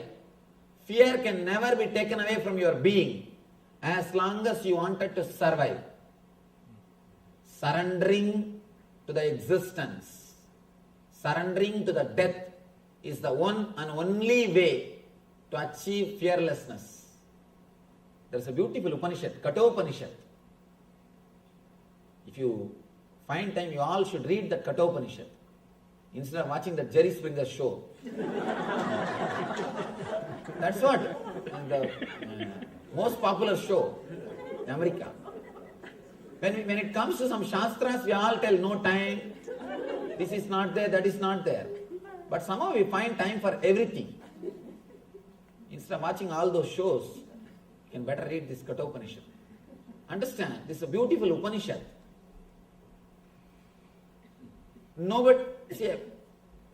we can't compare any other system with Vedanta or Vedic rishis.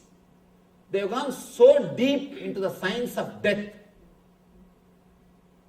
West has dedicated its whole energy for life. And the East has dedicated its whole energy to understand death. That is why rishis, they live even when they die. They live when they die also. Even after death they live. They exist. They discovered the art of living even after death. But people who are caught in the material world, they die every moment even when they live, when they are alive.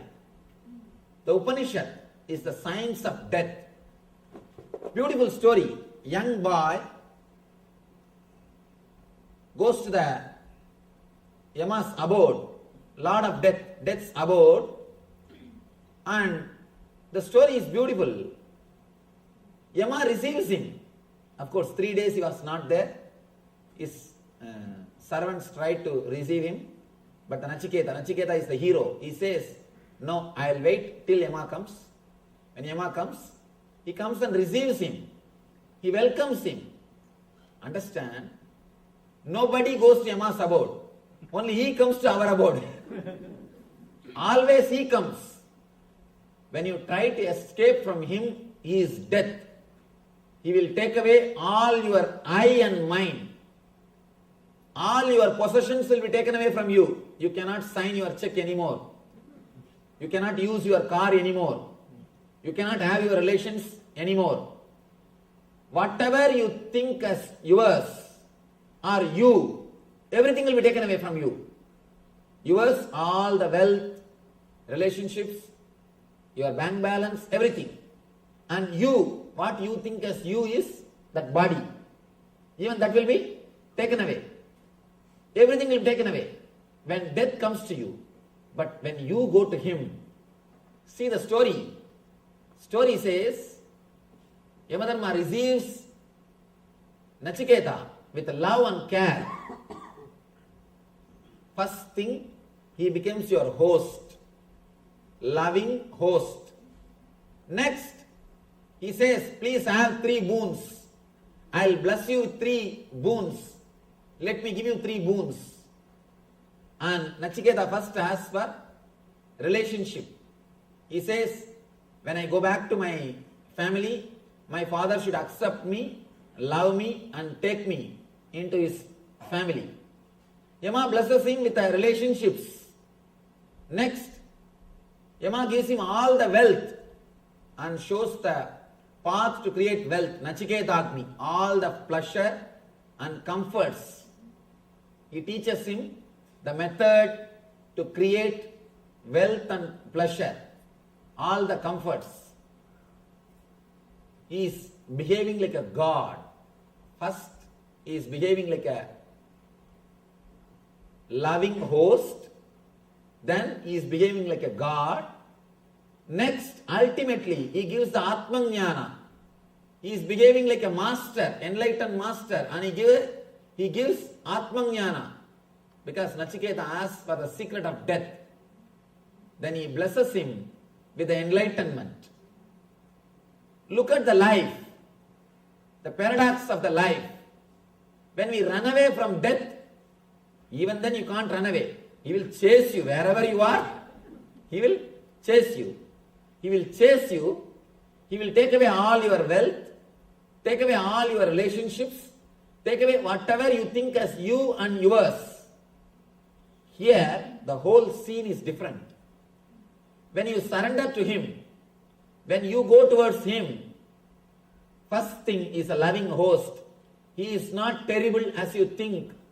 Always we portray Yama with a big mustache, sitting on the buffalo, black, with a big rope in his hand, that pasa rope, and with an arrogant smile or a arrogant face, egoistic. But here, the whole scene is different. He is saying, Swahatam, please come. He is welcoming. You are the form of Agni. See the Vedic culture, Aditi Devo Bhava. In Vedic culture we respect Aditi, guest is God. Aditi means man who comes without informing in which Tidhi he will come. Tidhi. He will come without informing in which Tidhi he will come. That is why he is called Aditi. Not a person who sends you email, then phone call, then fax, then he will appear. You go and receive him in the airport. No. He is not Aditi. He is your relative. You have to take care of him so that he will take care of you. That's all. It's a pure business. Please understand, all our things are pure business relationship. Aditi means a person who straight away comes to your life.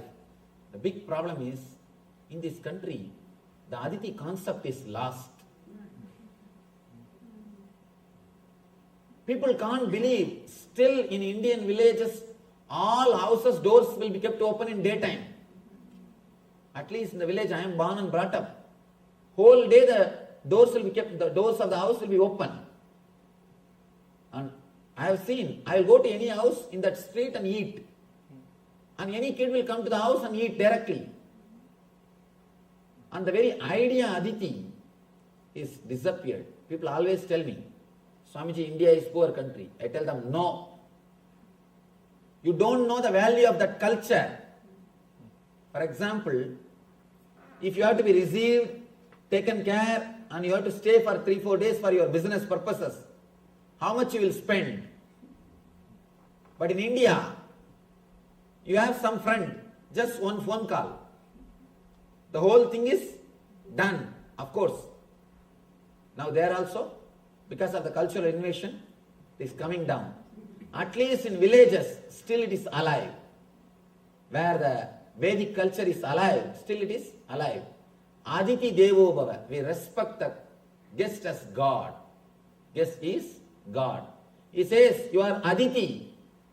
You have come to my house in the form of the Vaishvana Agni, means the Agni which we worship.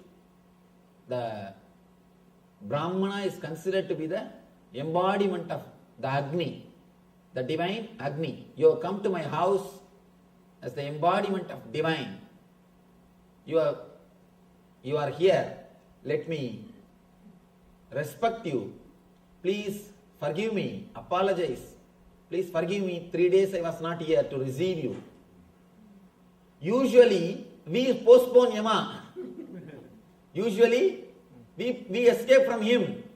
When you go in search, he will not be there. That is the whole story. Usually he chases you. You run away from him, but he will be there behind you. But if you turn and go towards him, you will suddenly find he is not there.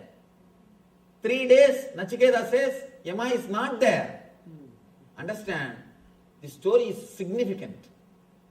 It has got a tremendous truth in it.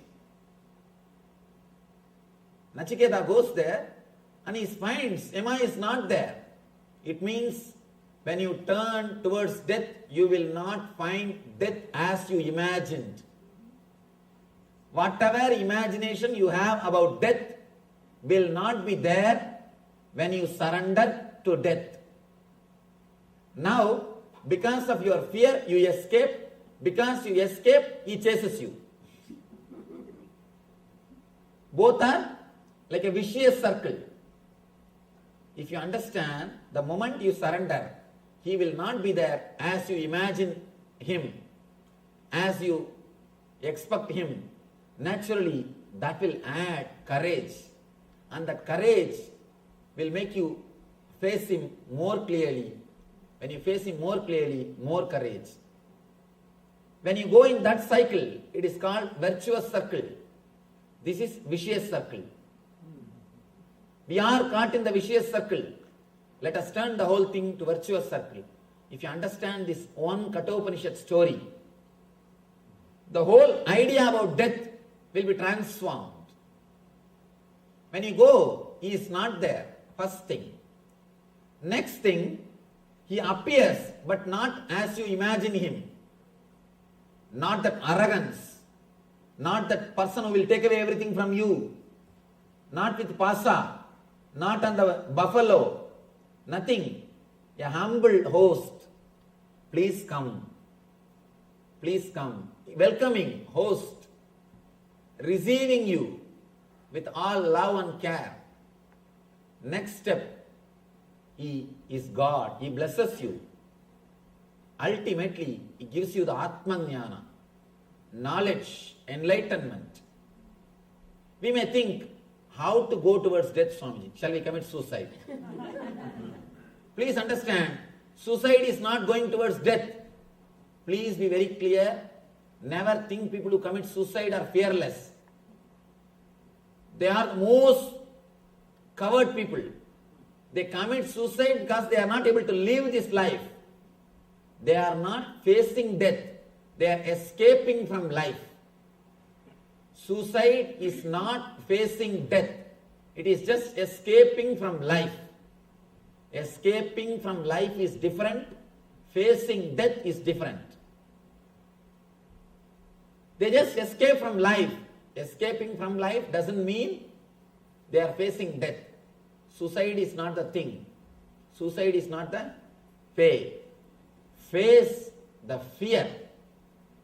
When the fear is created in you, when the fear happens, just go through. Don't allow the fear to frighten you. People come and tell me, Swamiji, I am afraid of my fears. Fear is enough trouble. Why are you afraid of fears?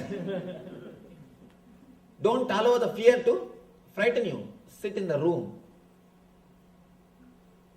Be yourself. Just sit with yourself. Let the fears come up. How long you will postpone the fears? How long you will control them? How long you will escape from them? Allow them to come up. Your whole being may shake. Tears may roll. You may have the deep depression. Let everything happen. Whether you allow this fear to happen or not, the incidents are going to happen. I can say our fears can be classified as a major 5 category. 1, fear of losing your wealth, comfort. Next, fear of losing some part of your body in accident or disease. Third, fear of losing your near and dear ones. Fourth, fear of losing your mental well-being. Fifth, fear of unknown, fear of death, fear of ghosts, fear of God, everything. Fear of unknown, fear of hell or heaven, everything. These are the 5 major fears we face in our life. All your fears can be brought under these major 5 categories. Major 5 categories. Allow them to come up. Sit with yourself. Give half an hour for your fears. Tell them, today I am going to face you all. Today, let me see what happens. Let your mind speak everything. Let everything come out. You may have the depression. Tears may roll. Whole body may shake. Let it come out. What can be done? You can't do anything. If you can, you would have done it. If you can, long before you would have done it. Very clearly, your very existence proves you are not able to do anything. That is why you are just keeping quiet. So now what can be done? Nothing can be done. Allow the fear to happen. Let everything happen. Let the fear come into your being. Allow the fear to come up to your conscious layer without suppressing.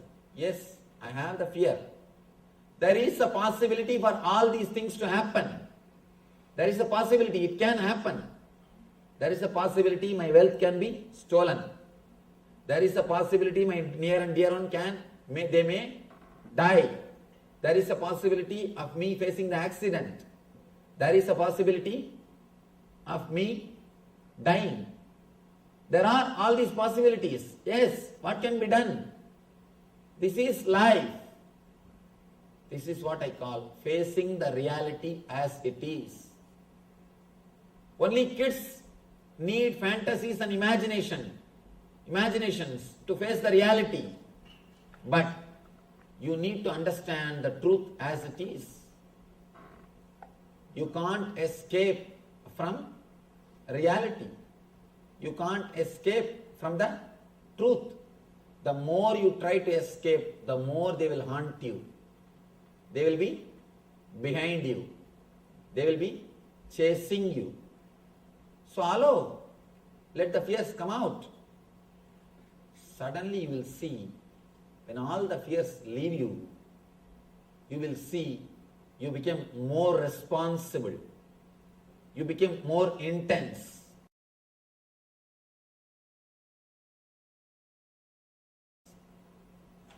In our meditation programs, in the second level program, we have a meditation called death experience.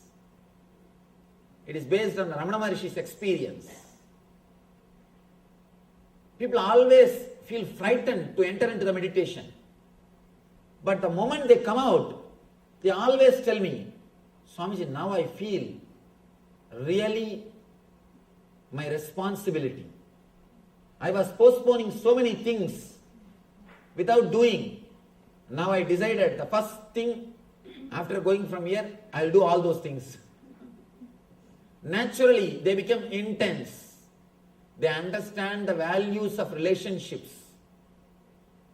Again and again, people report to me, after that meditation, I really start respecting my spouse, Swamiji. I don't take her for granted anymore. When you think the possibility of death, immediately you will never take life for granted. You will not take spouse for granted. You start living. Same day, when there is a possibility of wealth being taken away from you, you will not take your wealth for granted. You will start living it. You will start living them intensely. You will not take things for granted. When the possibility of death, when the possibility of being taken away from you, when it enters your being, you start realizing your responsibility. Granted, a small story, how we take things for granted. There was a king. After 45 years, he felt completely bored. Because whatever he wants, he is having. Whether it's comforts, luxury, or women, whatever enjoyments, he's got everything. Now what to do? All the excitement is lost. Feels bored. Let me tell you, all kings live in hell. When I say all, I mean capital A-L-L. If you want to live like a king, go to hell. Straight away you will become king. All kings, because you will have everything.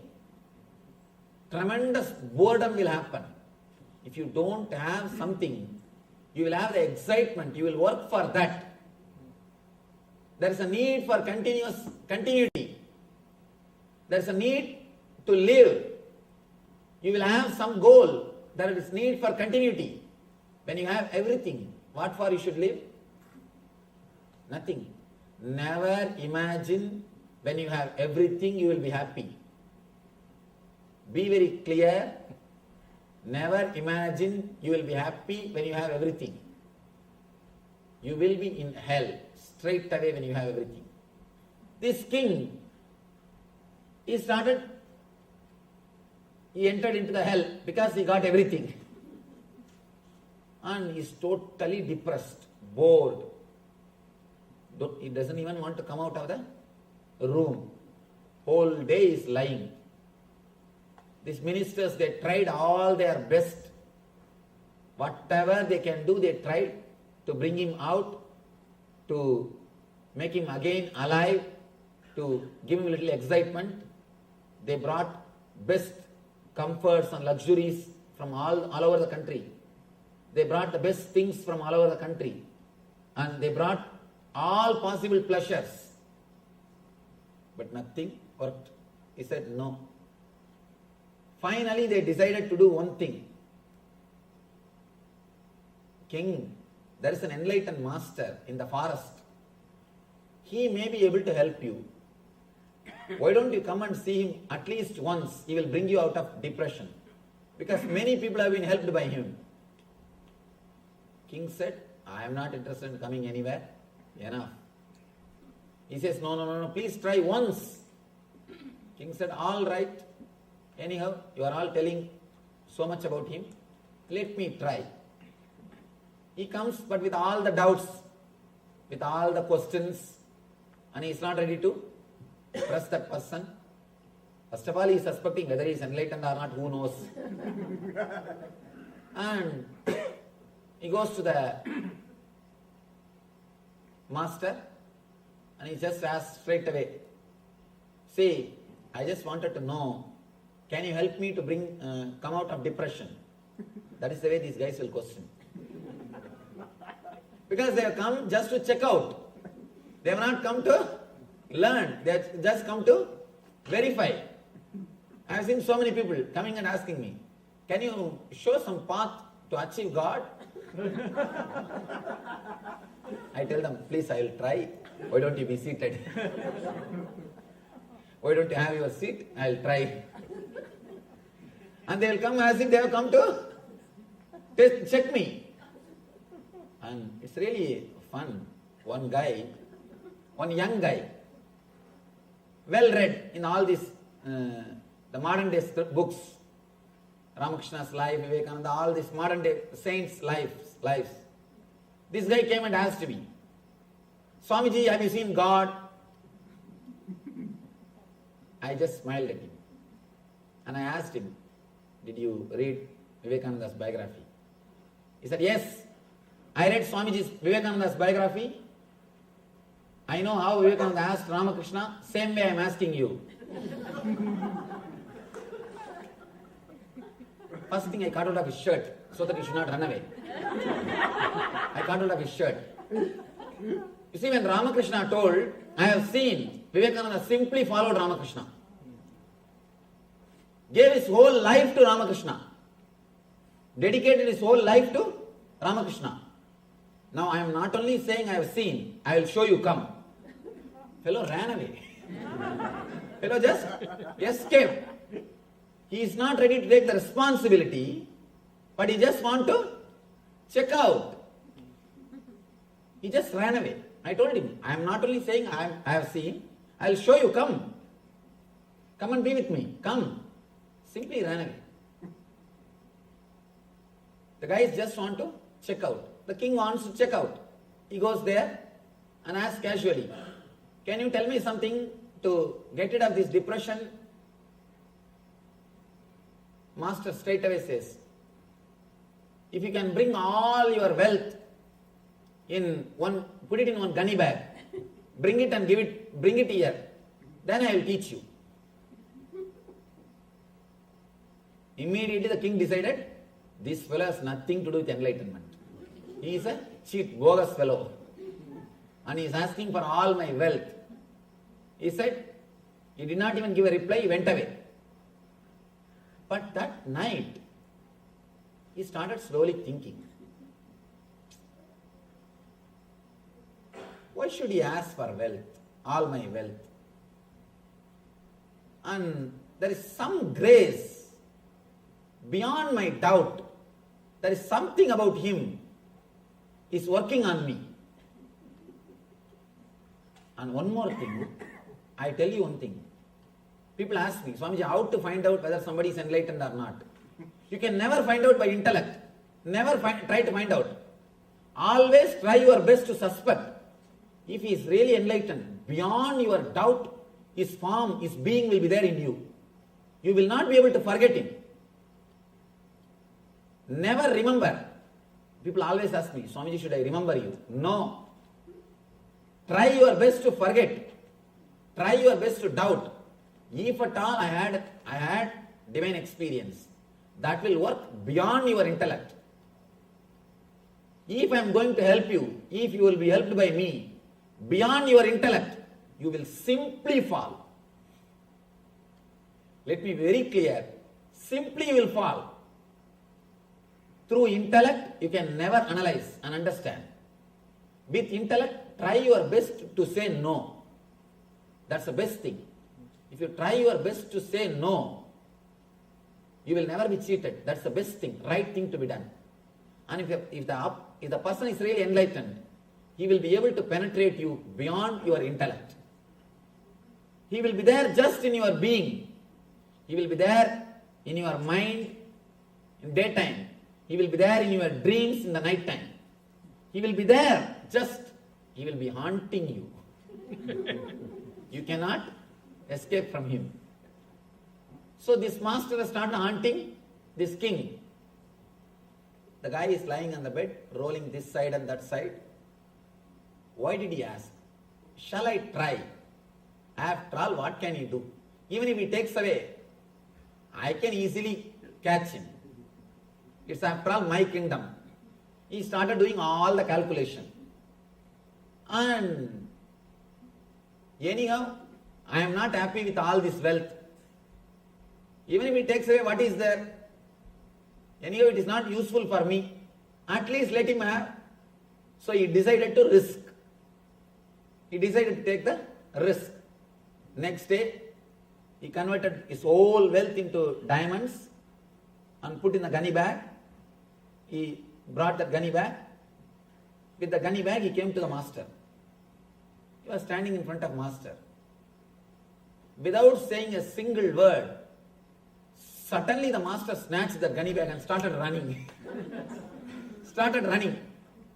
King understood. This fellow is a cheat. No doubt. Now we know for sure he is cheat.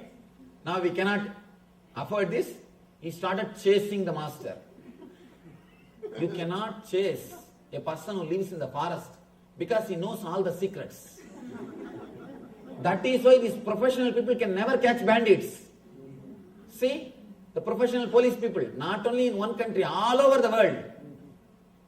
Professional police, they can never catch bandits because they know the secrets of land.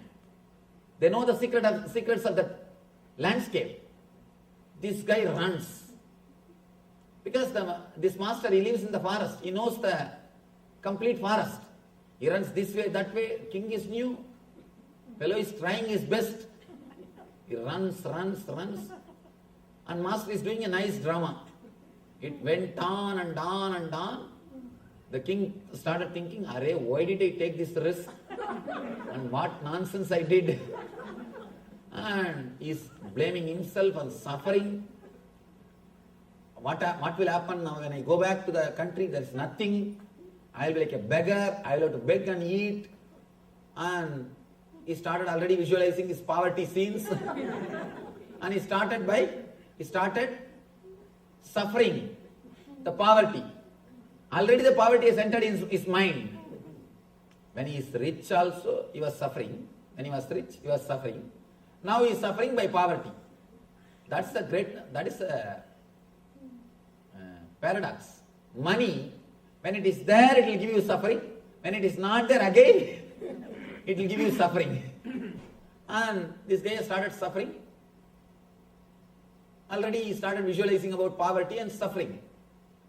Somehow, when it was evening, the king was about to give up. I think now I cannot do anything.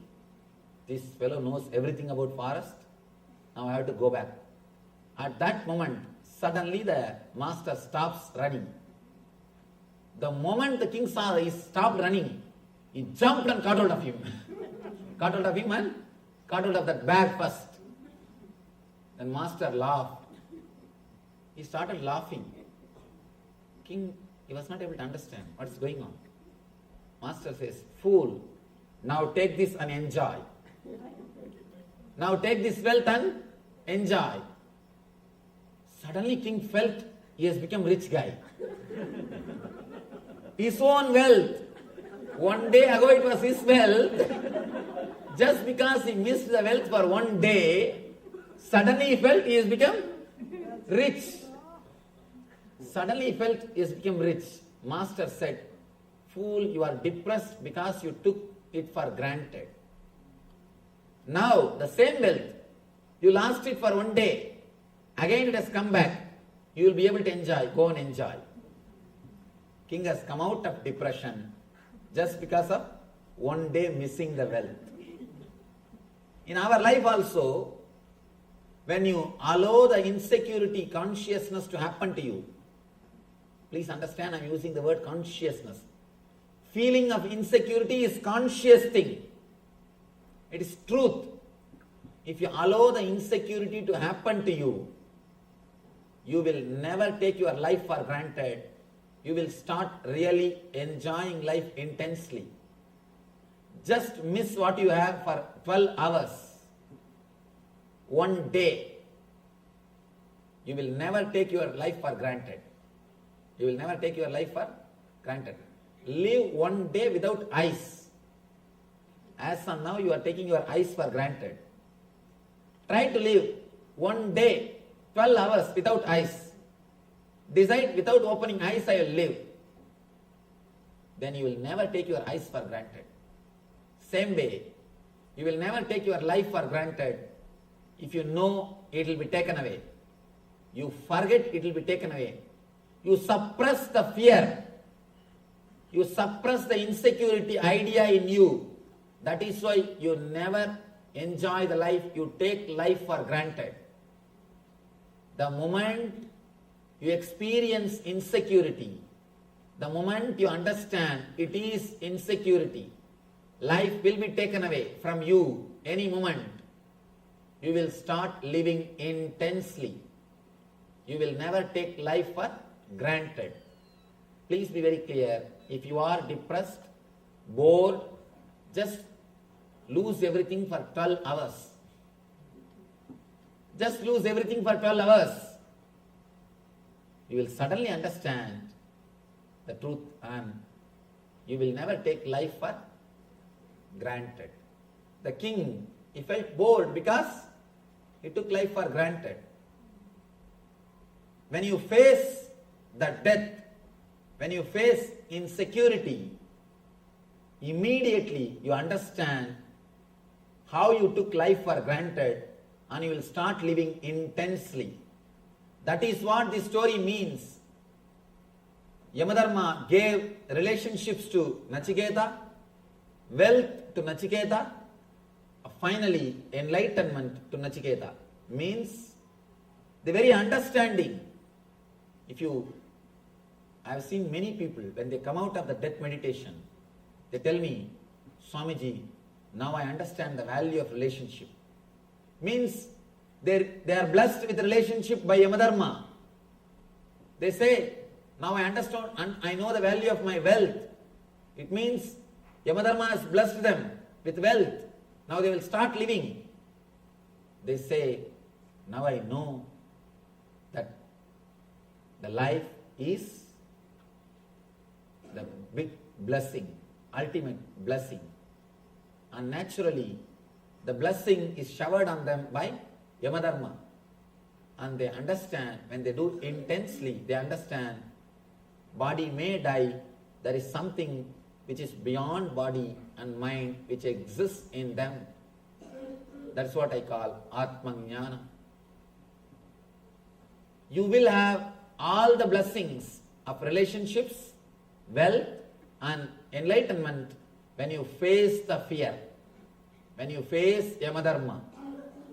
Here, when Krishna says fearlessness, he means face it. Only then fearlessness can happen. Only when you face the instinct to survive and instinct to possess, you will enter into the zone of fearlessness. Till then it can never happen.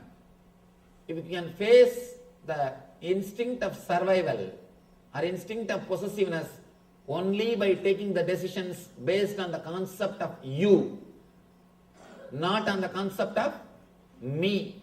As long as you work, act, speak, think centered on me, you will be demon. You will be working for the survival of instinct, the instinct of survival, an instinct of possessiveness. When you start working based on the concept of you radiate a new energy. Just try for 1 week to live for others. Just try a simple experiment. I am not telling you to give away all your properties. No. I am not telling you to give away all your properties. I am not telling you to give away anything. Usually, always you think, what is there for me in this? What is there for me in this? If your wife calls you for a movie, you will say, no, I want to go to beach. You always stand with your preference. 1 week, just 1 week in your office, in your house, in your wherever you go, try to work, try to decide with the attitude of you instead of me. Just a simple things, very simple things, very simple decisions. I am not asking you to give away your properties.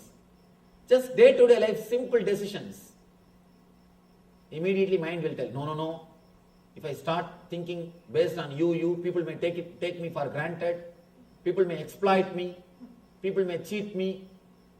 All right. Now nobody is cheating you. You are living centered on the idea of me. You are protecting yourself. Are you happy? Come out. Are you happy? No. Then why not try the other side? Just a simple experiment. Just a simple experiment. We lived throughout our life with this Asuri Sampat, what Krishna calls as demonic nature. Me. Now, just for 1 week, why not try? Always when we come back, first we catch our seat. We put kerchief also. First we catch our seat. And when some prasad is given, first we go and catch our plate. Instead of that, just for 1 week, get the plate and see that the other person receives it. See that next person is comfortable. Early morning when you get up, ask the other person, are you okay? Why don't you use the bathroom, then I will go. Always wait, first I have to go. I have this work, I have that work. Instead of that, just a simple thing. Small things you use today, then I will come. Please you do that, then I will use that. And continuously you are working. Let me do this small one. Just for 1 week, try to put that you in your being. I tell you, from where bliss will come you don't know. Suddenly you will feel your whole being is relaxed. When you don't give attention to me, you will never be at tension. As long as you are giving attention to me, you will be continuously at tension. The moment you put the you in the place of me, a deep inner healing will happen to you. Please understand, what I am saying is not morality. Please don't think I am teaching you how to live happily. No. I am not giving this as a morality.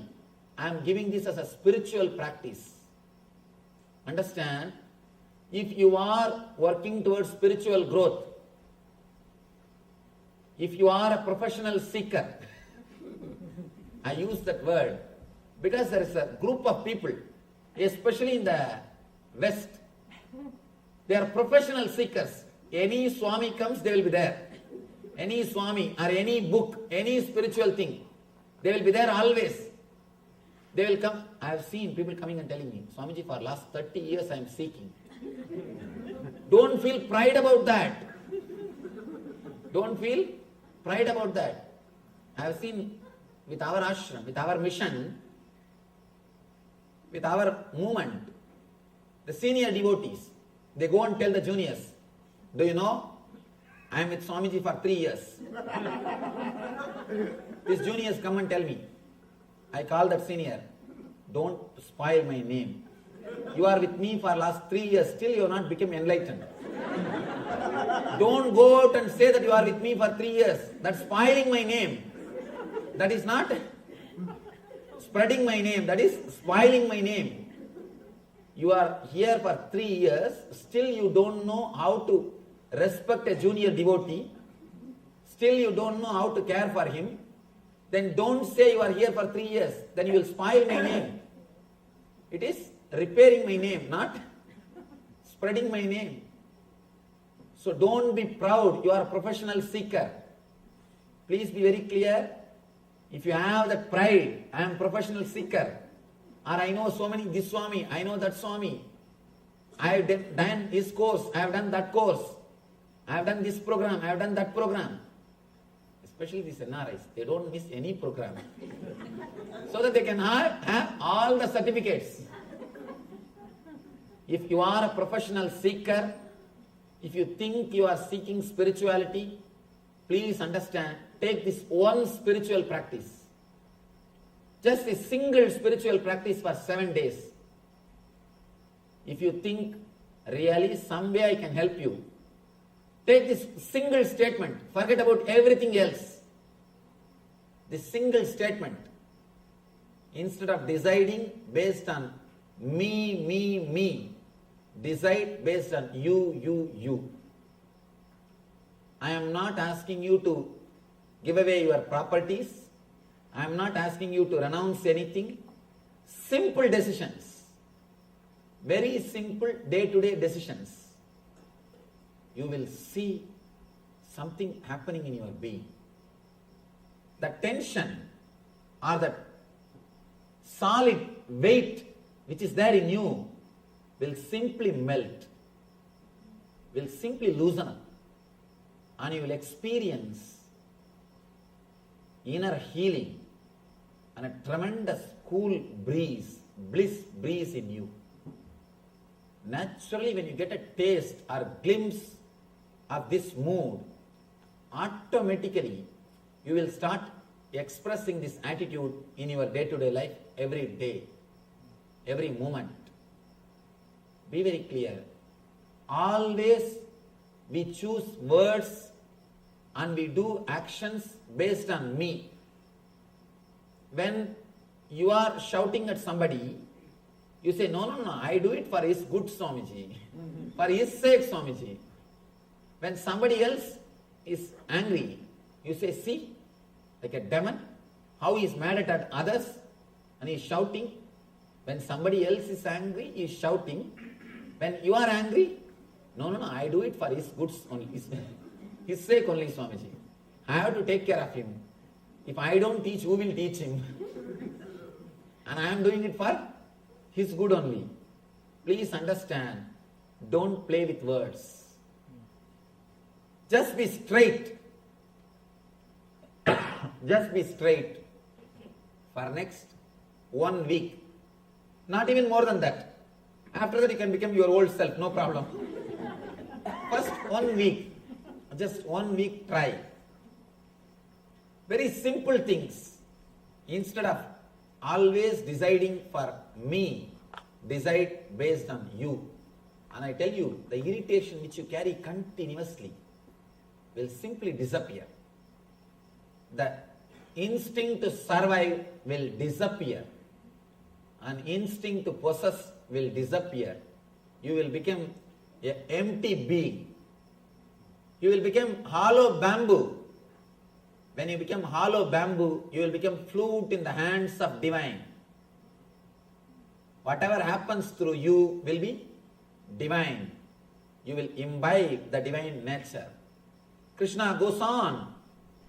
He explains further, step by step, how to imbibe the divine nature into you. How to do the cognitive shift in the very deep level, subtle level. Please understand, working in the level of sattva, rajas, tamas is very difficult. That is like changing all the servants to change the master. You will never be able to do. Just change the master. All the servants will be changed. Here, Krishna is giving you the technique to change the master. Ego, which takes decision. He is giving you the straight technique for the cognitive shift. Now the cognition is happening, keeping the I as center. He just gives you a simple technique to replace the I with the word you, so that the cognitive shift will happen. The same system will be used for divine nature. The same will be used for divine nature. Rama and Ravana, both are energetic. Both have got Brahmastra. Only one thing, one is centered on I, another one is centered on you. That's the only thing which makes one person as divine, the other person as demon. Now, Krishna goes further, deep, and gives you the subtle techniques to experience the consciousness of you, the ultimate consciousness, the consciousness of whole. He gives the techniques to experience the Daivi Sambat, divine nature of your being through this cognitive shift. Krishna continues to explain step by step all these great qualities. As I was telling you, please don't try to practice these qualities separately, individually. The more you try to practice these qualities, more you will become schizophrenia, fighting with yourself. And do not try to practice these qualities. Just do something which will make you express these qualities in your life. Automatically you should become blissful. Automatically you should become free from anger. Automatically you should become person who is full of the dharmic qualities. By force, when you do, you always expect, including charity.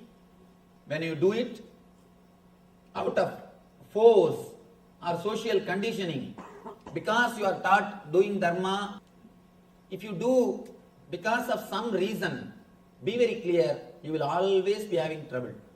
Never do dana if you feel something is taken away from you. I always tell people, the word dana is wrong. Sharing, that's the right word. Sharing is the right word. Because you have enough, you just share with others. That's all.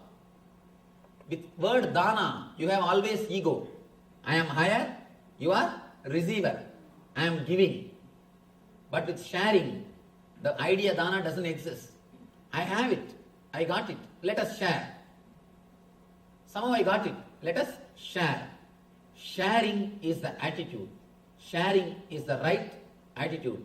If you do it out of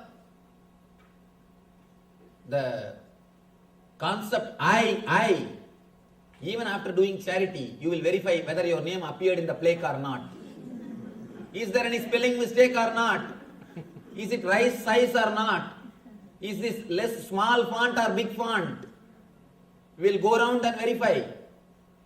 And be very clear, especially I have seen in India, in one tube light, they would have presented one tube light to a temple. In the tube light it will be written, Ramanathan's son Somanathan, in the memory of his father, his mother who passed away, Saundari Lakshmi, presented to this temple on such and such a date, in black paint they would have written. When you switch the light, you will see only black line on the wall. No light, only the black line. Raman Maharshi says beautifully, when you don't ask, you will be given. I always tell people, when you don't tell, I will tell. There are many people who they do many things for the ashram. When they don't tell, I tell them. I tell the whole world. You see, he did all these things. He did all these things. When they tell, I keep quiet. Whose telling will work? When they tell, I think, all right, they themselves are telling, why should I tell? When they don't say, I tell the world. Please understand, when you don't do out of the idea of I, naturally you will not feel something is taken away from you. Next thing, above all, you will feel the tremendous fulfillment.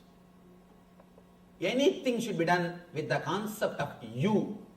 When it is done with the idea of you, whatever you do will become like these beautiful qualities. Daivi Sampat. What Krishna says as Daivi Sampat.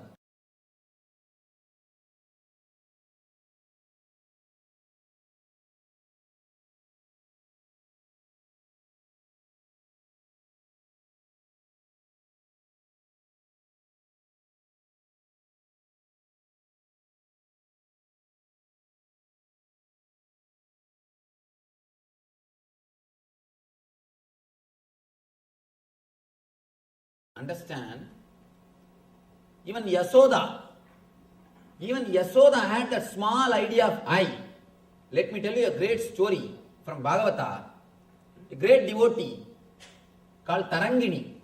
She is a devotee of Krishna. The other day, I was sitting with our chief priest, Nasim Bhattar. He was telling me the story, beautiful story. Of course, to tell you honestly, I never read this story. It is he who told me this story. And beautiful story. Let me tell you that story. It's such a wonderful expression of love. And exactly this I and you concept is expressed there.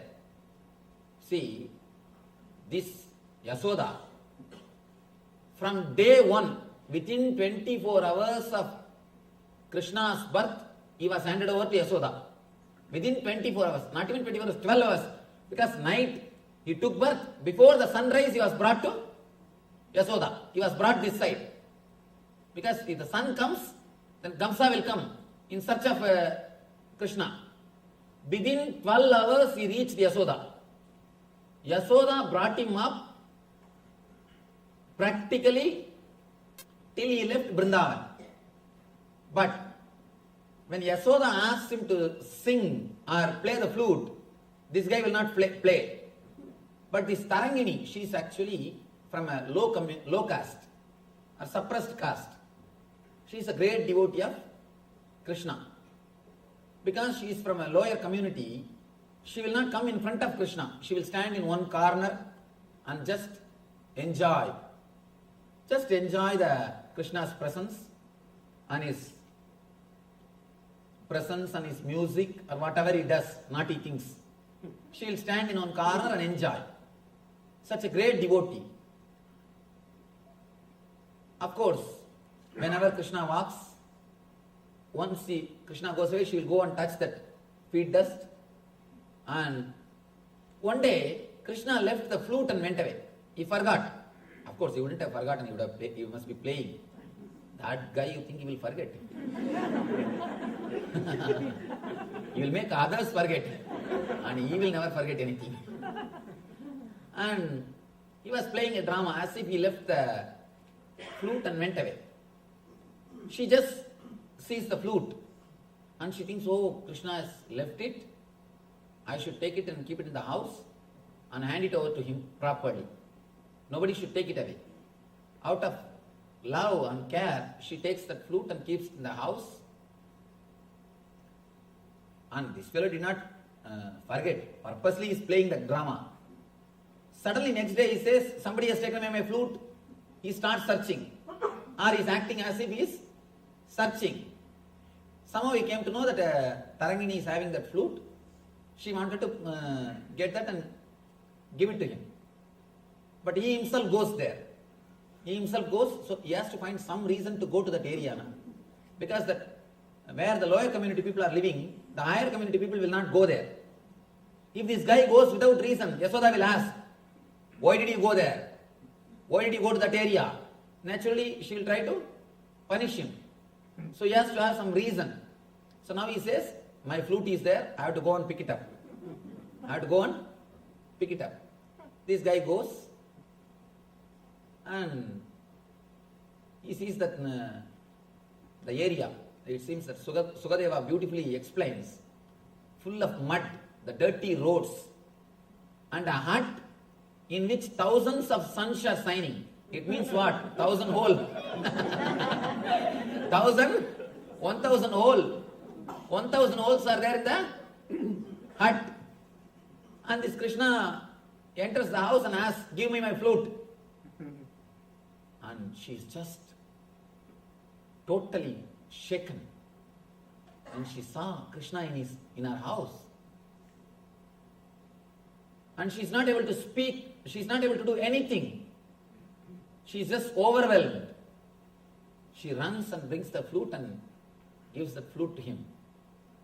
And this guy starts the next drama. Shall I play? Shall I play the flute? And naturally, who will say no? Who will say no? She says that even rishis, even the gods come down to listen to your music, and you are asking me permission. How can I say no? Play. And he sits there itself in the steps and starts playing. He's just playing. She's sitting there in one corner, completely filled with ecstasy. Suddenly, Yasoda appears there. Yasoda, you see, understand, Yasoda is shouting, "What? How many times I ask you to play? I take care of you, I give you food, I do everything, but you fellow, you are not playing for me, and you are coming and playing here for this urgent girl." Understand, the attitude of Tarangini is you. The attitude of Yasoda is me. Because the Yasoda's attitude is me, whatever seva she did, everything else, no result. She enjoyed, that's all. But there's no result. And she shouts. Because of her shouting, the music is disturbed. Music is broken. That is why they say that raga is punnaga varali. Means that broken song, broken music, broken tune. Binna means in Sanskrit broken. And this tune is broken. Then Krishna says, "You served me, yes, no doubt, but with the attitude of I, with the attitude of me. As long as I am your Krishna." But she is so devoted, not with the attitude of me, she is with the attitude of you.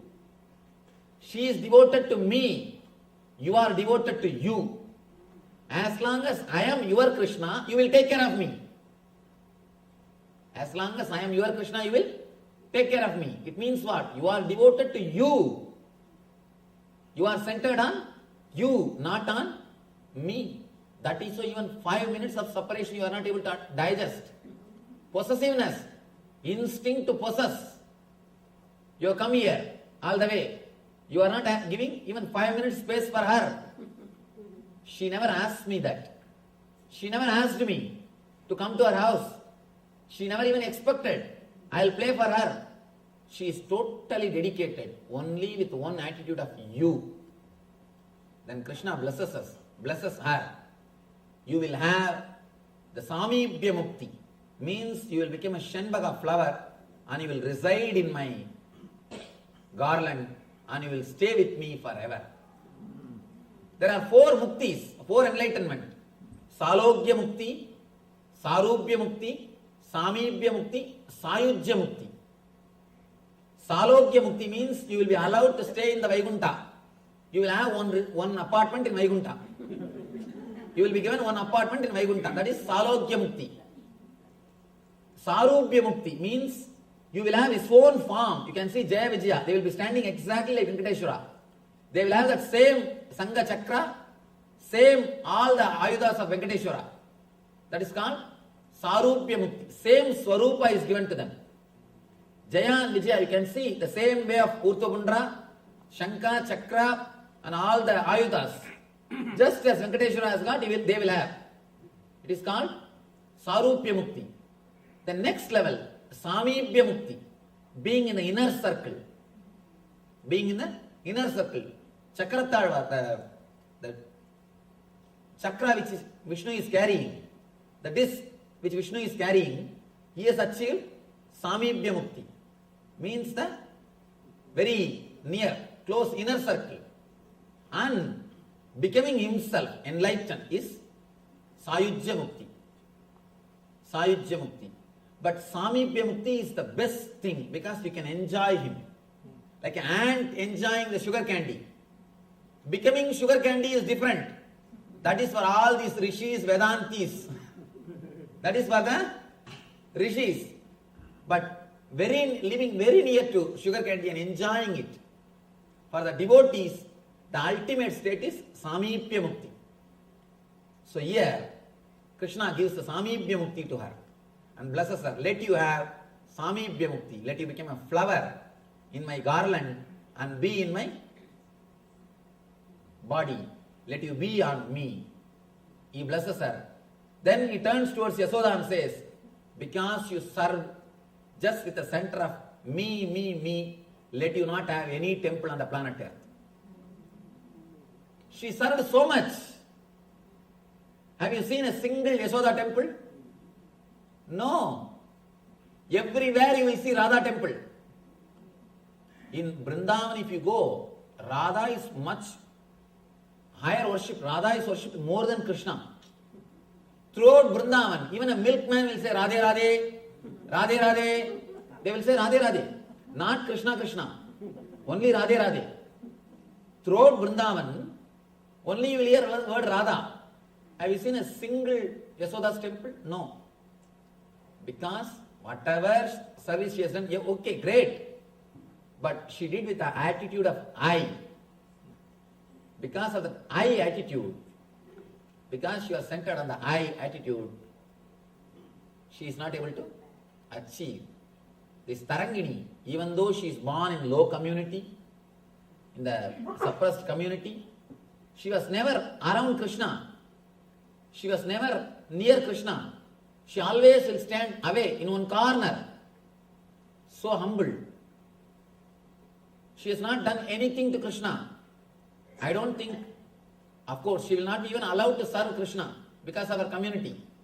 But just because she lived with the attitude of you, Krishna goes to her house and she goes and blesses her.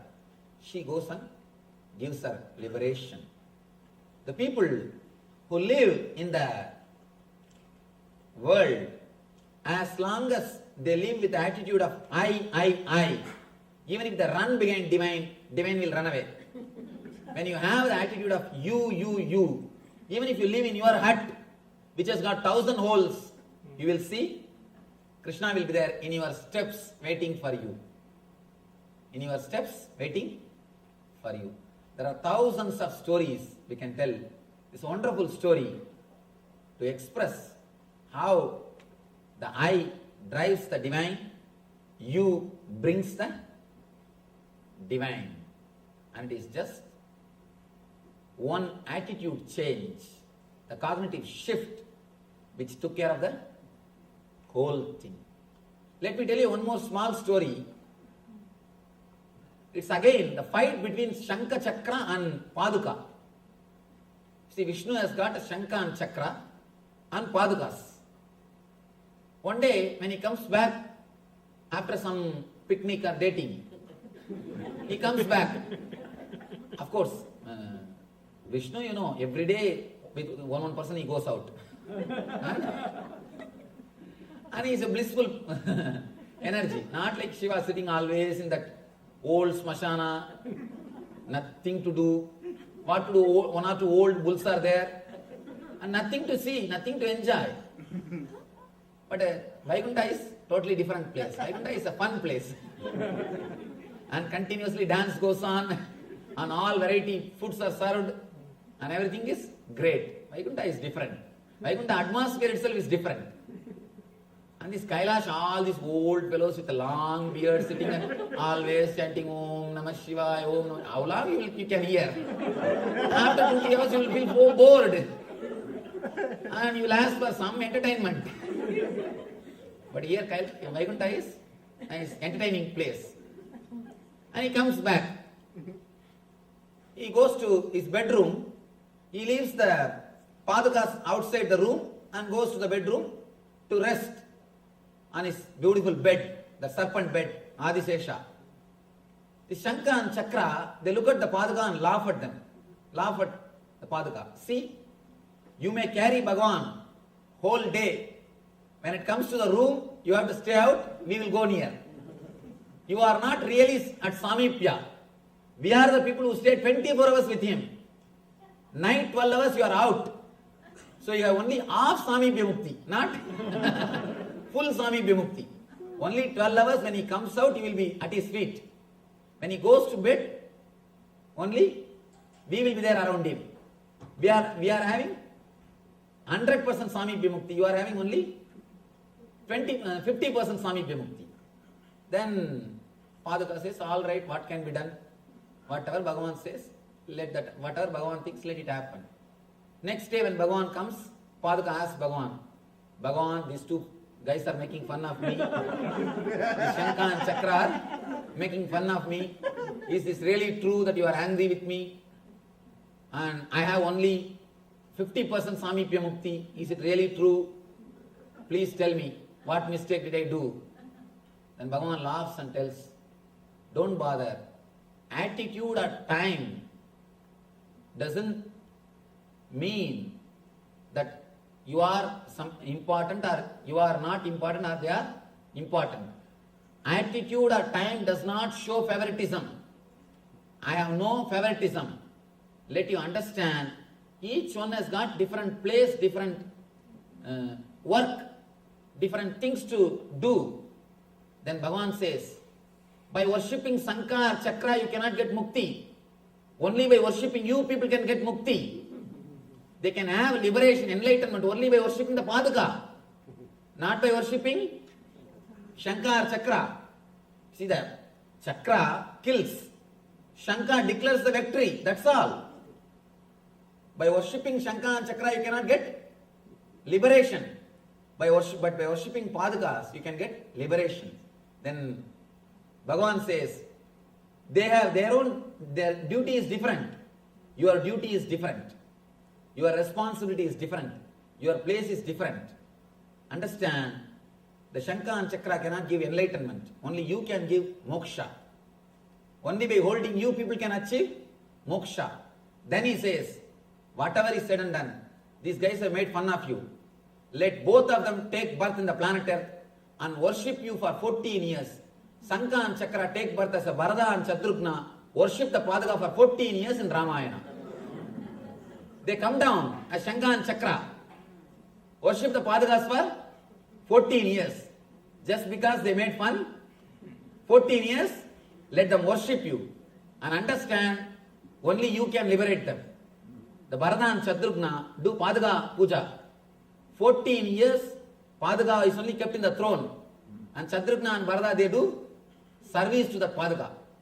Paduka is the king. If you know the Ramayana story, you know.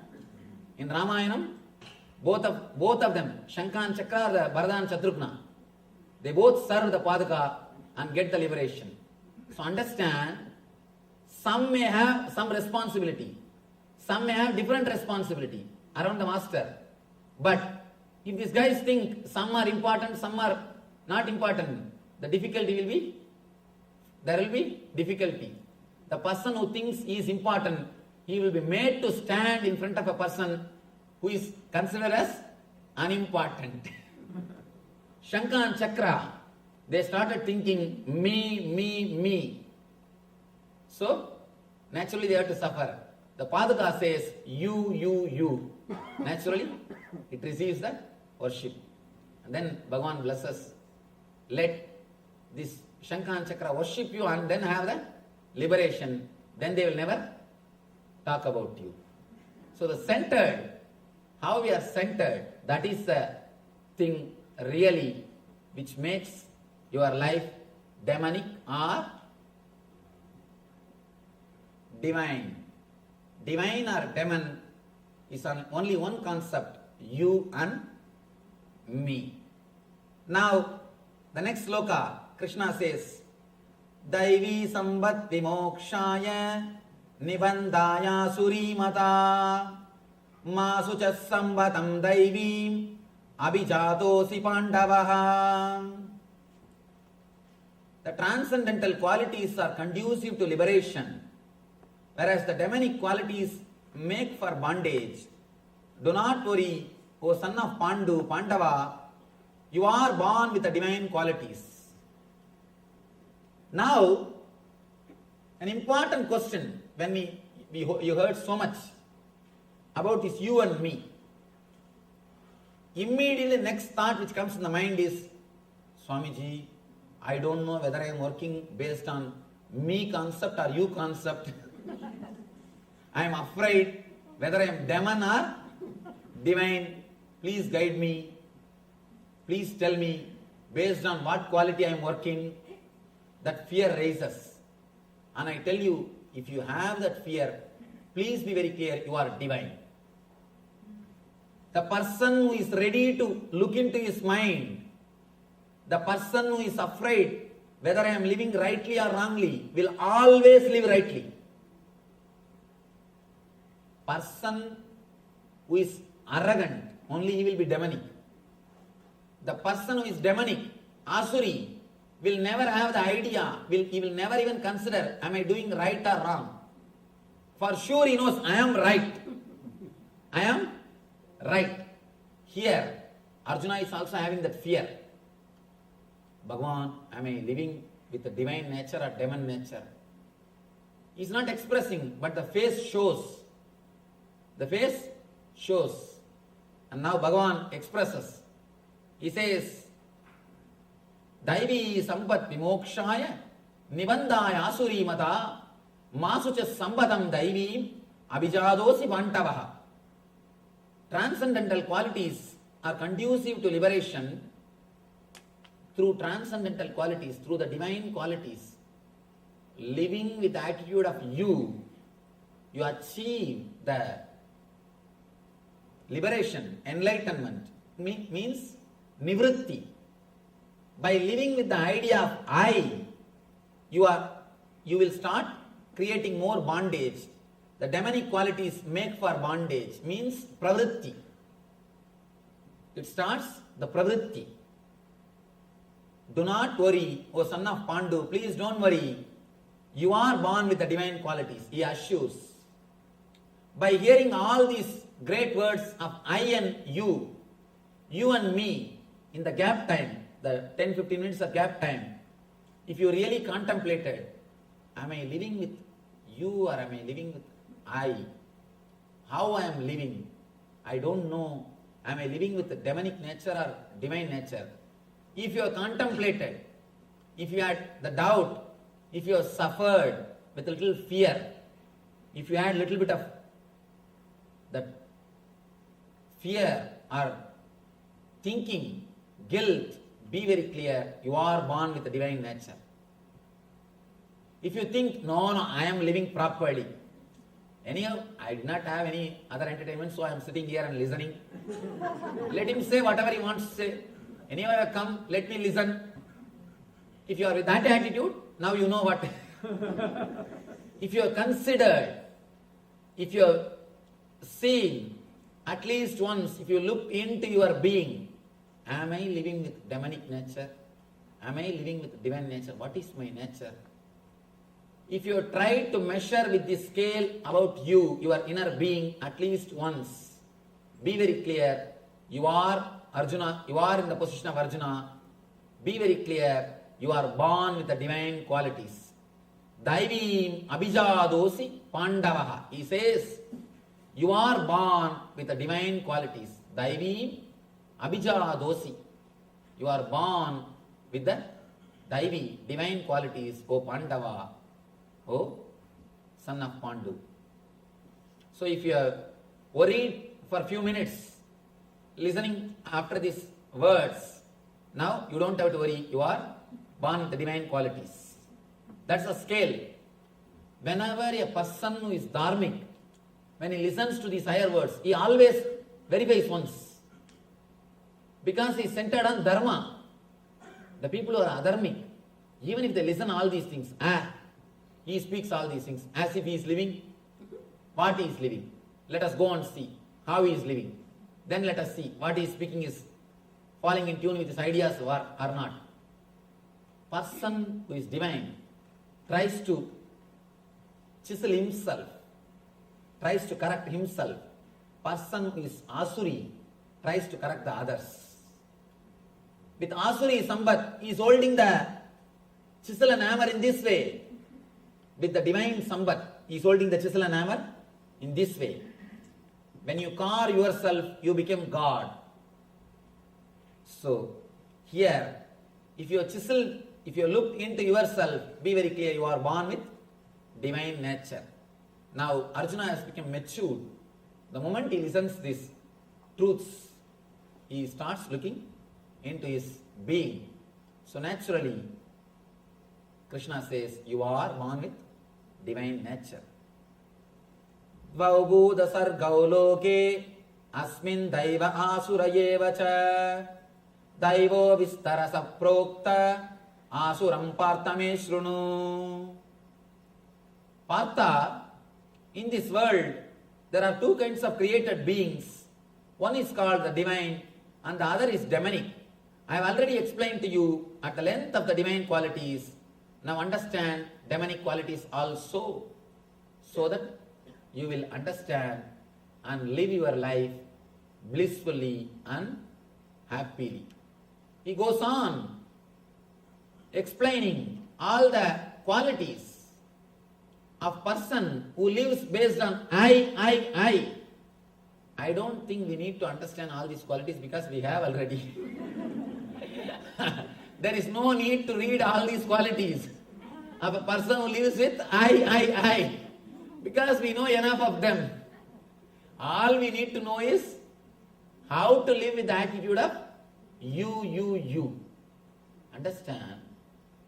When you live with the attitude of you completely forget you. You disappear into the existence. Let me give you a simple, one of the important technique. Even Krishna speaks about that. Just for 3 days, try. Think you are somebody else. You are somebody else. It may look funny what you are telling Swamiji. If you are a doctor, just for 3 days, when you have vacation, not on regular, when you are on profession, because I don't have praja, means issues. Because I don't have issues, I myself do it for me. My Shraddha also, I am supposed to do it. So after the Shraddha, you have to lose your identity. You cannot carry your identity. If you are a doctor or a lawyer or an engineer or accountant, whatever you may be earlier before sannyas, you have to lose your identity. For that, they will smash the whole body with the ash. They will put the bhasma all over the body. And like a bhuta, they will put all the big rudraksha malas. And all the identity should be lost and they should go for a begging. They should go for madhugari bhiksha. And they will not associate themselves with their identity. Completely they will break their identity. For 3 days they have to meditate, they are somebody else. 3 days they will break themselves from their old identity. Only if they pass in this meditation, if they are able to break completely from their identity, they will be given sannyas. It is called bhuta sarira vasa. Means you live in the bhuta sarira, breaking away from all your past identity. Just simple 3 days. I am not asking you to become bhutas. I am not asking you to take sannyas. Just try this meditation. 3 days, think yourself as somebody else. Whatever you think as your property, forget them. Whatever you think as your problems, throw them out. Whatever you think as your profession, throw them out. Just for 3 days. You can come back and pick it up. That is different. For 3 days, throw them away. You will see a new consciousness rising in you. New consciousness rising in you. If you just throw away the me, that itself liberates you. And if you start working based on you will experience tremendous bliss. When you drop me, you will experience peace. When you start working based on you you will start experiencing bliss. Peace and bliss.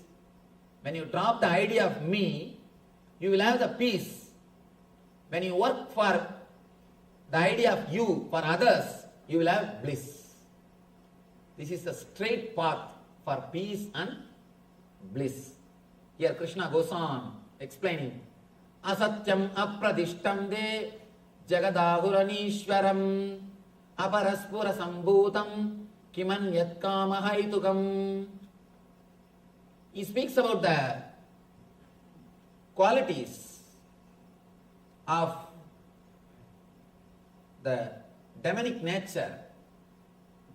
They think there is no ultimate energy, intelligence which is running this planet Earth, which is running this universe, and this whole thing is just produced out of lust and desire. That's all. They believe in material. Of course, modern day, even the scientists have started understanding, and they are giving new concepts. Even they started speaking. There is a cosmic intelligence which is running the whole thing. It is not dead. It is not just matter and matter. They say world is not pure chemistry. People who think world is pure chemistry, they become demons. If you think the whole thing is just dead, naturally you will try to acquire more and more by killing everybody. Hook or crook, right or wrong, do what you want. Only when you understand the whole thing is intelligence, it responds to your thoughts, your activities, you will start living properly, or you will start really living. Small story. Group of scientists, little arrogant, who think that they can do anything and everything. They challenged God. They said, "Oh God, now you are not necessary. Whatever you do, we can also do." What do you say? You are creating human beings. We will also clone and create. What do you say? You create all the whatever is available in the planet Earth, the trees or all those things. Now we can also do all those things. Our department has developed everything. We can do anything. And here I am surprised. See the size of banana. And see the size of fruits. All scientist creation. And the scientists have called God for an argument or competition. Come, face us. We will do whatever you do. Now better you go and rest. We don't need you anymore. God said, all right, let us face them. Both of them came, and God created a plant. Immediately they also created the same tree in a much better way. And one by one, continuously they are doing. Suddenly God took little dust and created a man out of it. These guys said, that is not a big deal. Let us do. Now cloning has come. They took the dust and they were about to create a man. God said, stop. Bring your own dust and do. Bring your own dust and do. Don't do with my dust. So be very clear. Whatever you may achieve, wherever science may go, divine is alive. God exists. And there is a cosmic intelligence which runs the whole universe. You may create man out of dust, but from where will you get the dust? You cannot create dust. So be very clear. There is a pure intelligence and energy which exists. But people who are demonic, who are centered on I, and me, they think everything is me. They think the whole world is known to them. They think the whole logic and calculation of the world is known to them. They think, I know all the logic and calculation. This is the way things happen. This is the way it has to be done. They think they know everything. Person who thinks he knows everything one simple thing should be done. You should be simply get married. You should get him married. Just put him in, just get him married. Then everything will become all right.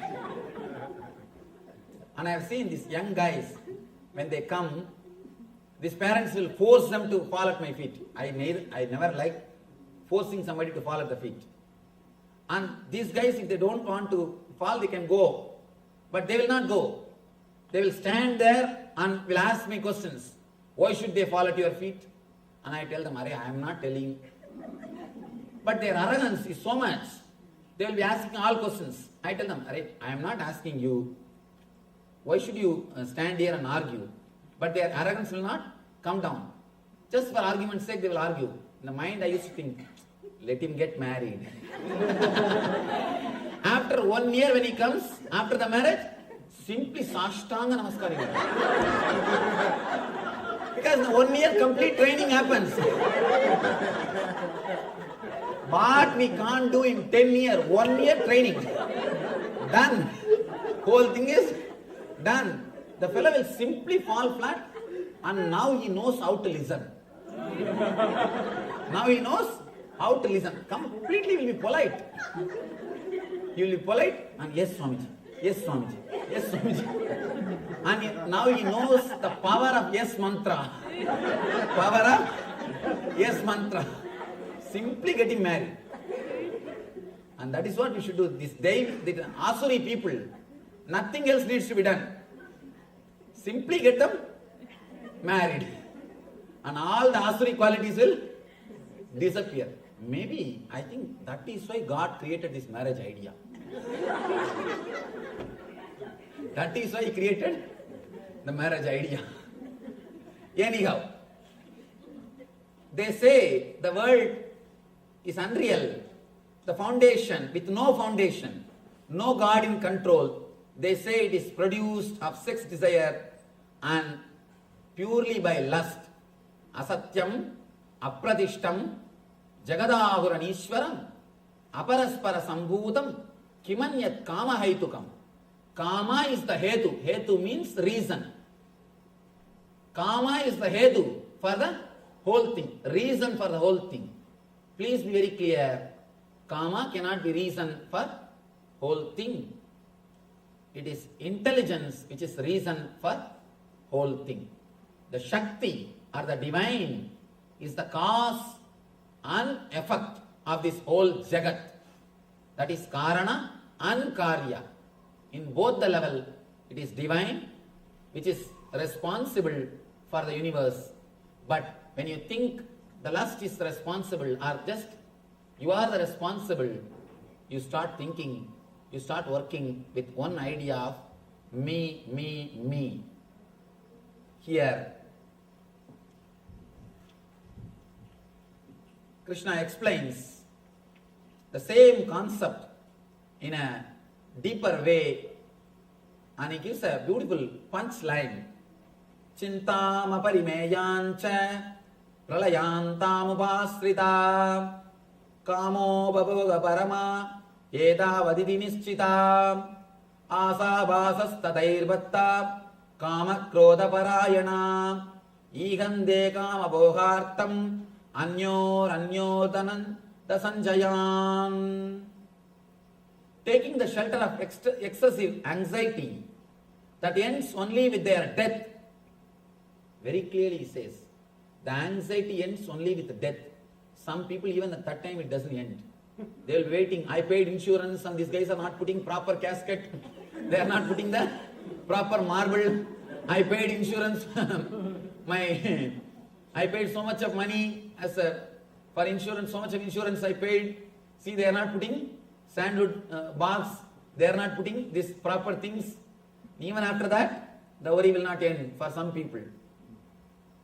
That ends only with their death, engrossed in the satisfaction of desires, and regarding gratification of their desires as their sole objective in life, they believe in these bound in 100 loops of hopes, wholly occupied by lust and anger.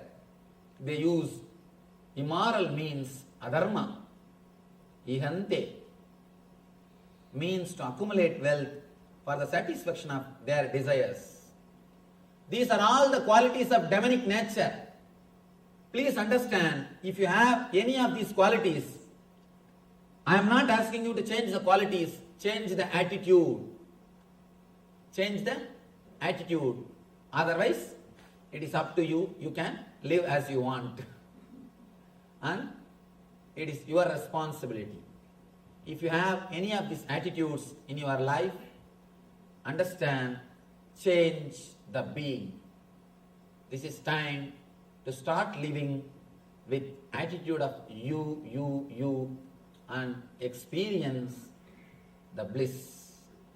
Let us pray to the ultimate energy, Parabrahma Krishna, the divine consciousness, to bless us all, experience the Daivi Sampat, divine qualities, and establish us in eternal bliss, Nityananda. Thank you. Vasudeva Sudam Devam Gamsa Chanoramardanam Devagi Paramanandam Krishnam Vande Jagadgurum.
Yes, welcome back.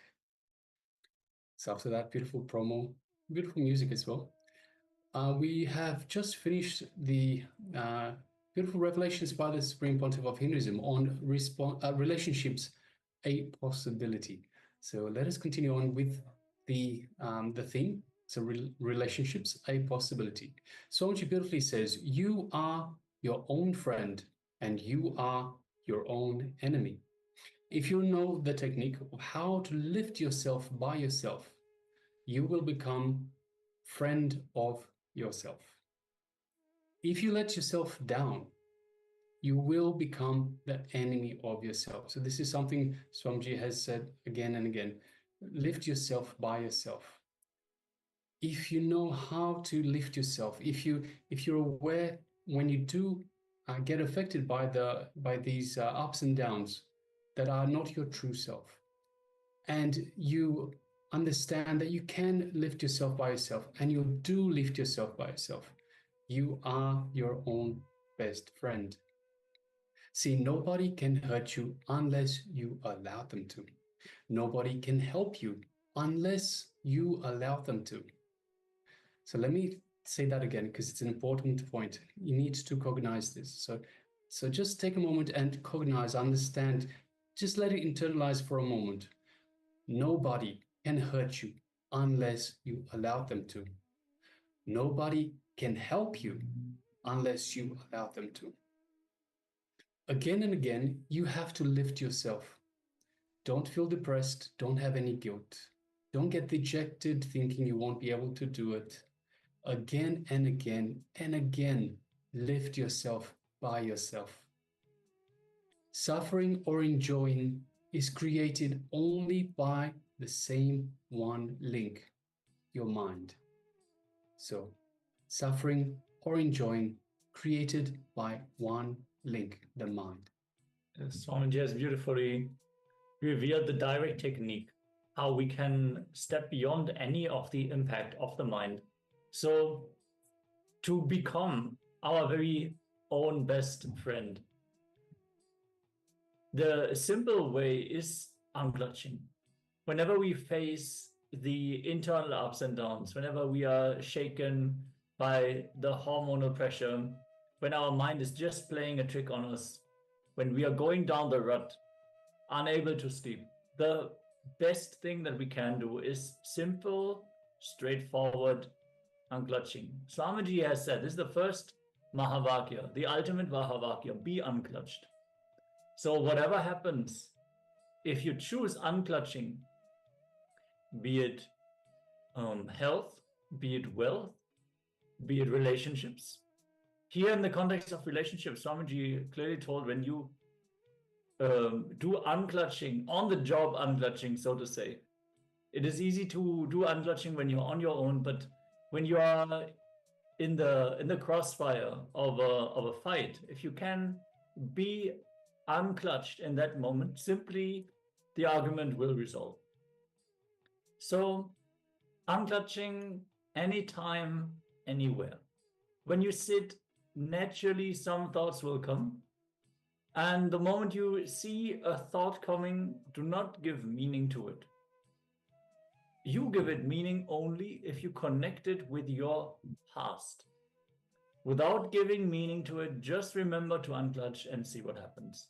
This is the simple technique that Swamiji gives for unclutching. And we understand that when we are in the present moment, there is no disturbance. Only when we go back to the past or we are worried about the future, only then we connect the things that we experience in our inner space with pain and suffering.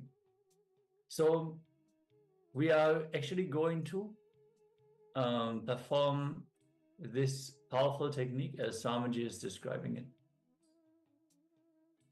Yes. So the moment that you remember, just say to yourself, let me unclutch from this thought. So anytime that a thought comes up, just remember, let me unclutch from this thought. Let me not give meaning to it. For a few seconds, there will be a silent gap. The moment you are aware there is silence, it will become one more thought. but then unclutch from that thought also. Again, there will be a gap for another few seconds, then one more thought will come. I'm in silence. You'll start celebrating. The moment you do that, you are creating another thought. I am unclutching. You are creating another thought. So unclutch from that thought also. Just the gap or the silence should become longer and longer. And you'll see the more you unclutch, the more you practice this technique of unclutching. It's a beautiful technique. It's the only technique you need for enlightenment. The moment you unclutch, the thought, the gap between one thought and another just naturally becomes longer and longer. And that is the whole idea. That is the whole technique. Naturally, it is the nature of the mind to wander somewhere after a few minutes. Just the moment you remember or become aware that it has wandered, unclutch. It's simple. It sounds simple, it is simple. You just need to practice it. There's no need to have any guilt. Don't be agitated if at first you don't succeed. Don't have any guilt saying, oh, I shouldn't have created another thought. Drop that. Unclutch from that as well.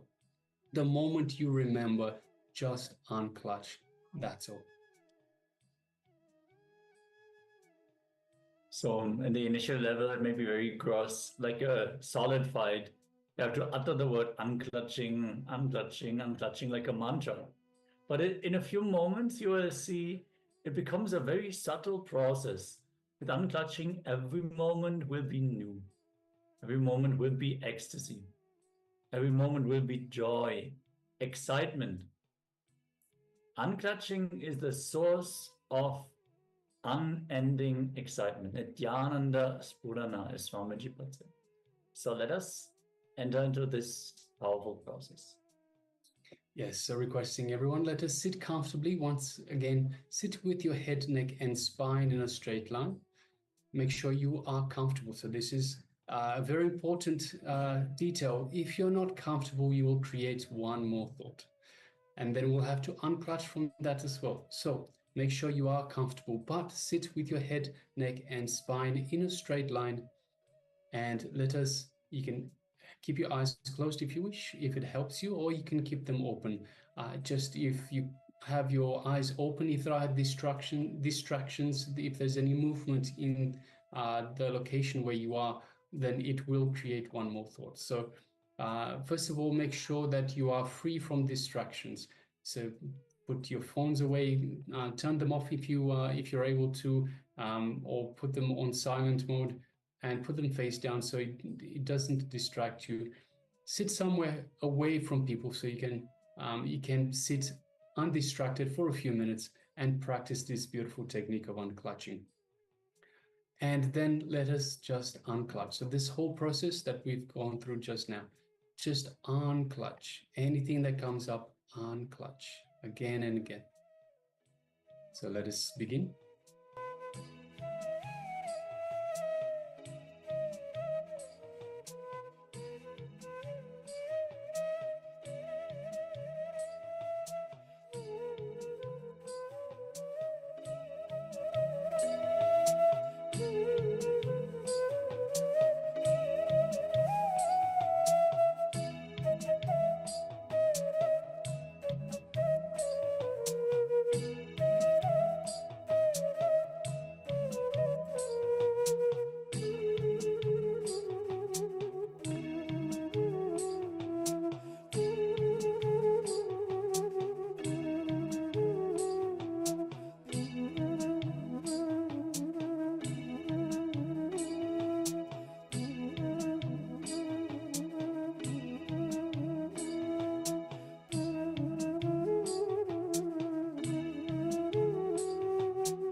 Yes, you can relax now from this wonderful technique, one clutching.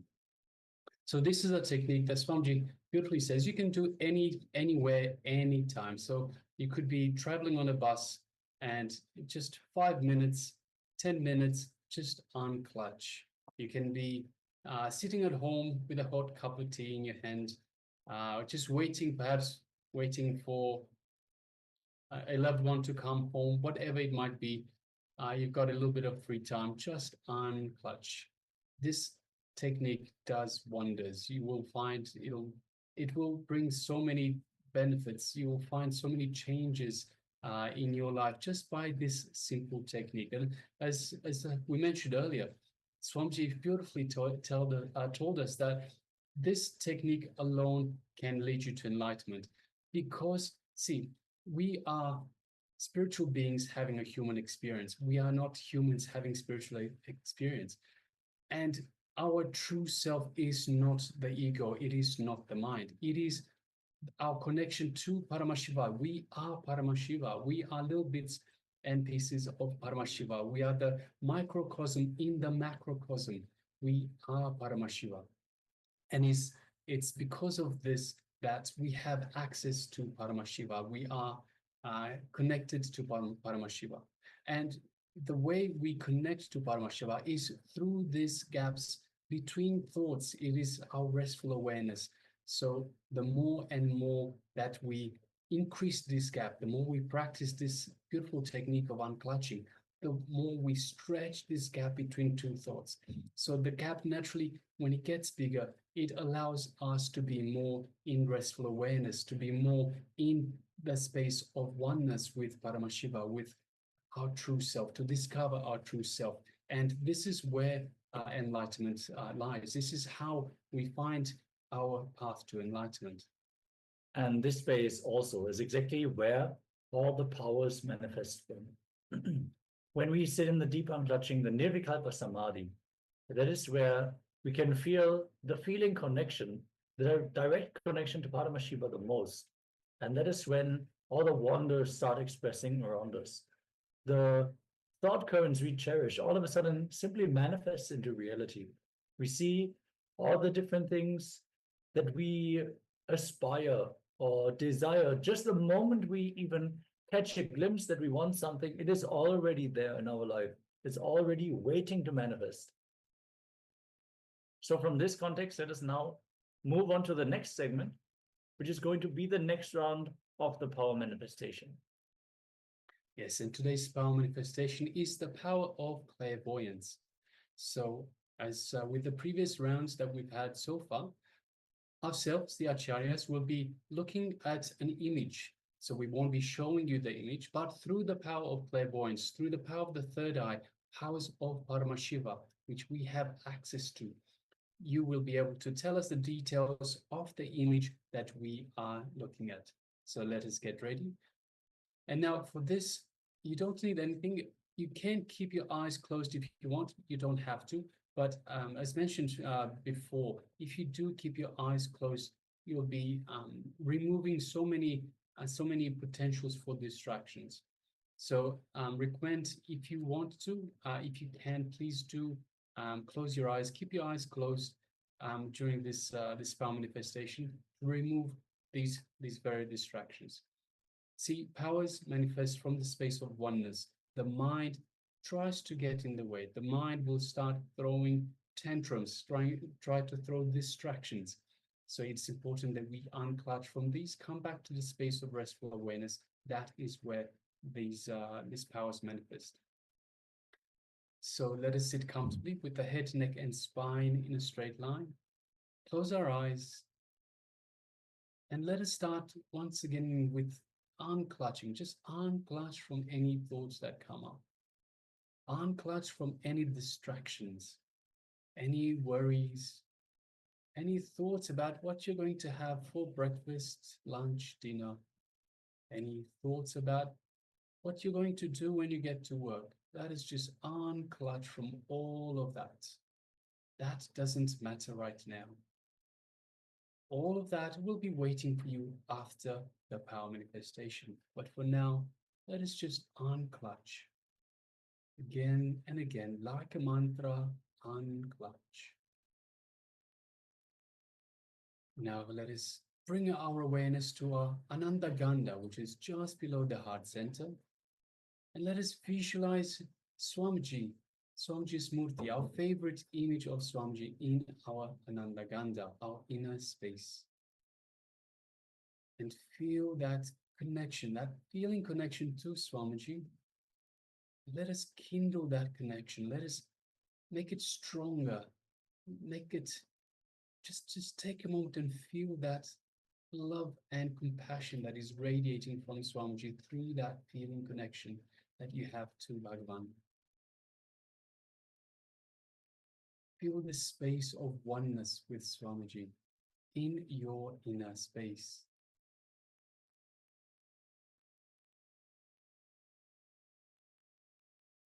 Now let us move our gaze just slightly to the third eye, the Anya chakra, just between the eyebrows. And visualize Swamiji in our third eye. And let us just gently, don't strain yourself, just gently gaze through the third eye into Swamiji's third eye. As you do so, you feel a connection, an energetic connection from Swamiji's third eye to your third eye, awakening and energizing your third eye, your Anya chakra, readying you for this power manifestation. Just take a moment and feel that energy, that super conscious energy from Swamiji's third eye into your third eye.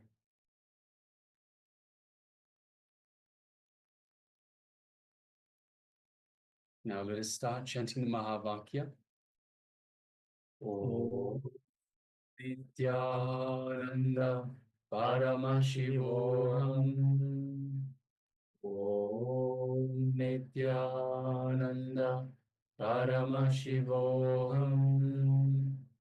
Om Nityananda Paramashivoham. Let's continue chanting the Mahavakya. And from this space of oneness, let us start manifesting this power of clairvoyance. Let us begin.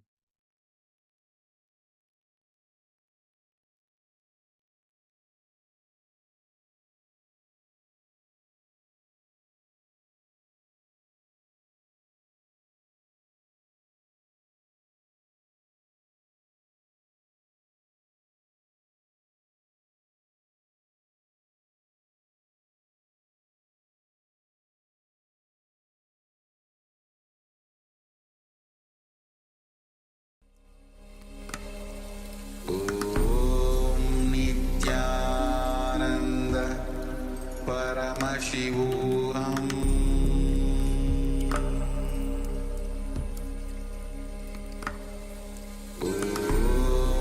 Nityananda Paramashivoham.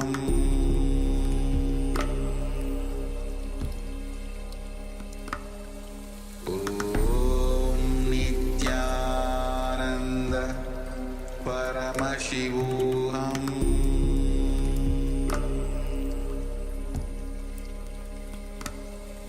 Om Nityananda Paramashivoham.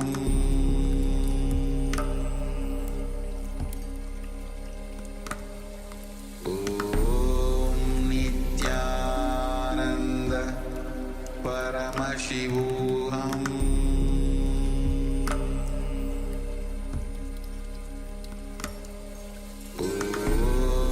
Nityananda Paramashivoham.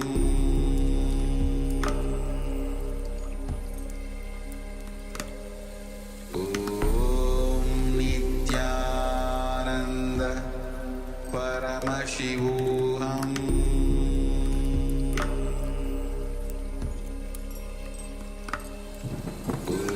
Om Nityananda Paramashivoham.